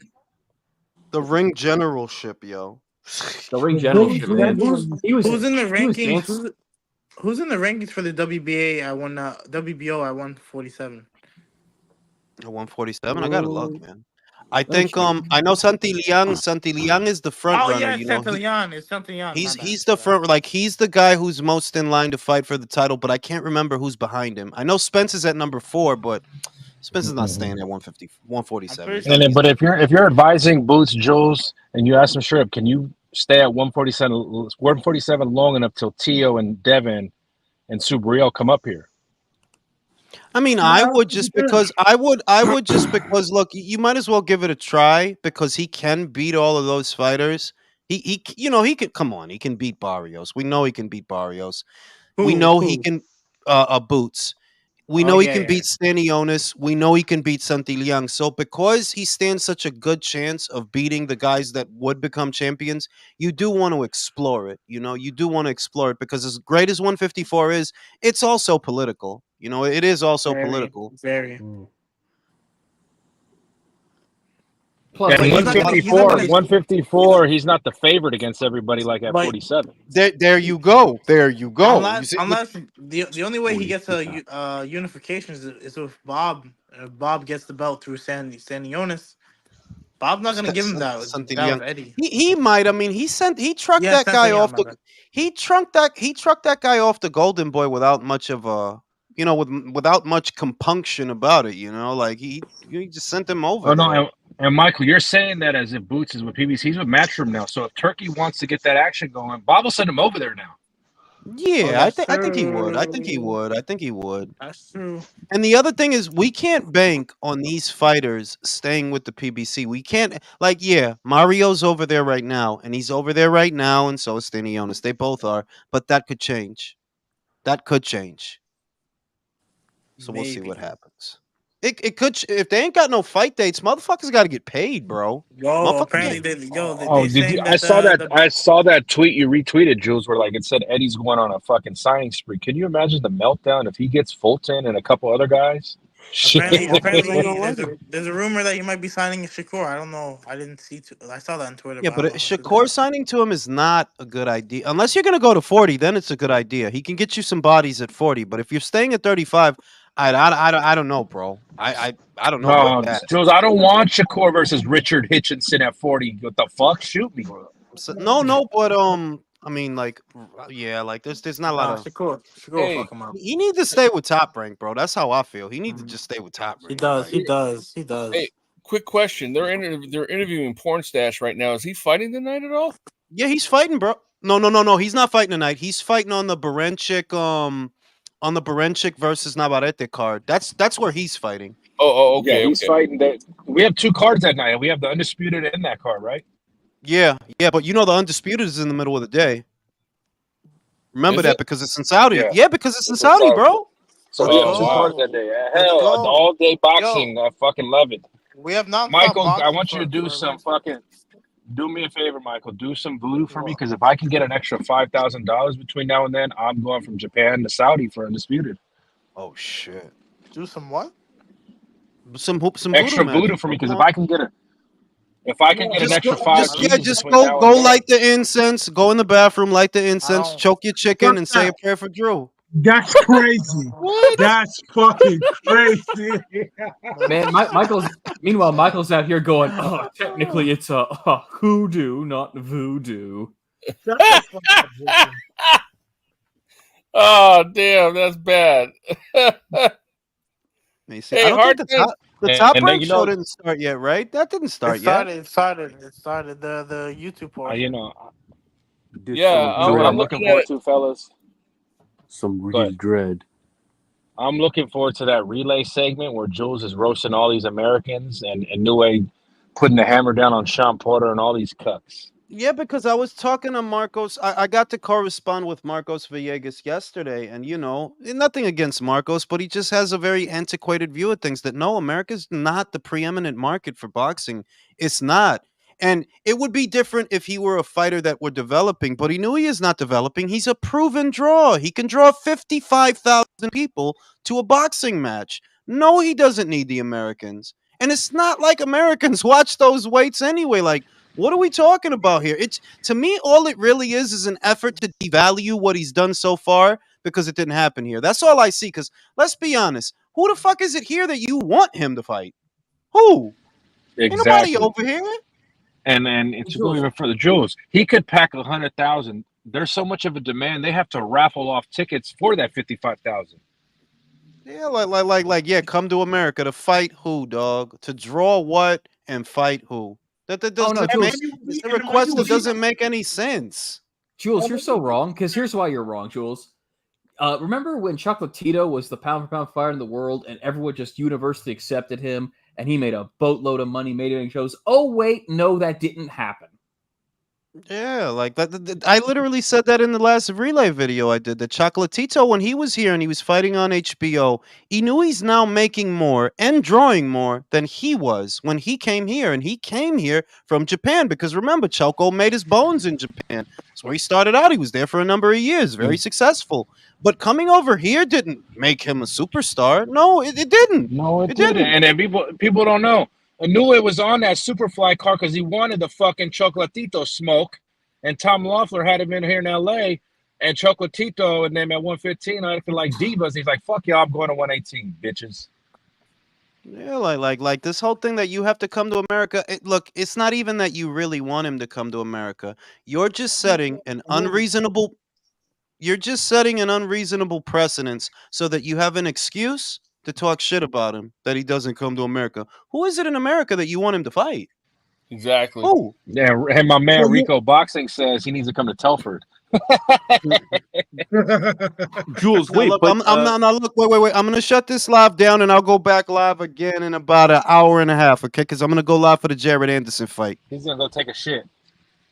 Yeah, I'm gonna go take a shit. My ass is getting a cramp from sitting in this goddamn ottoman. For a full hour and a half?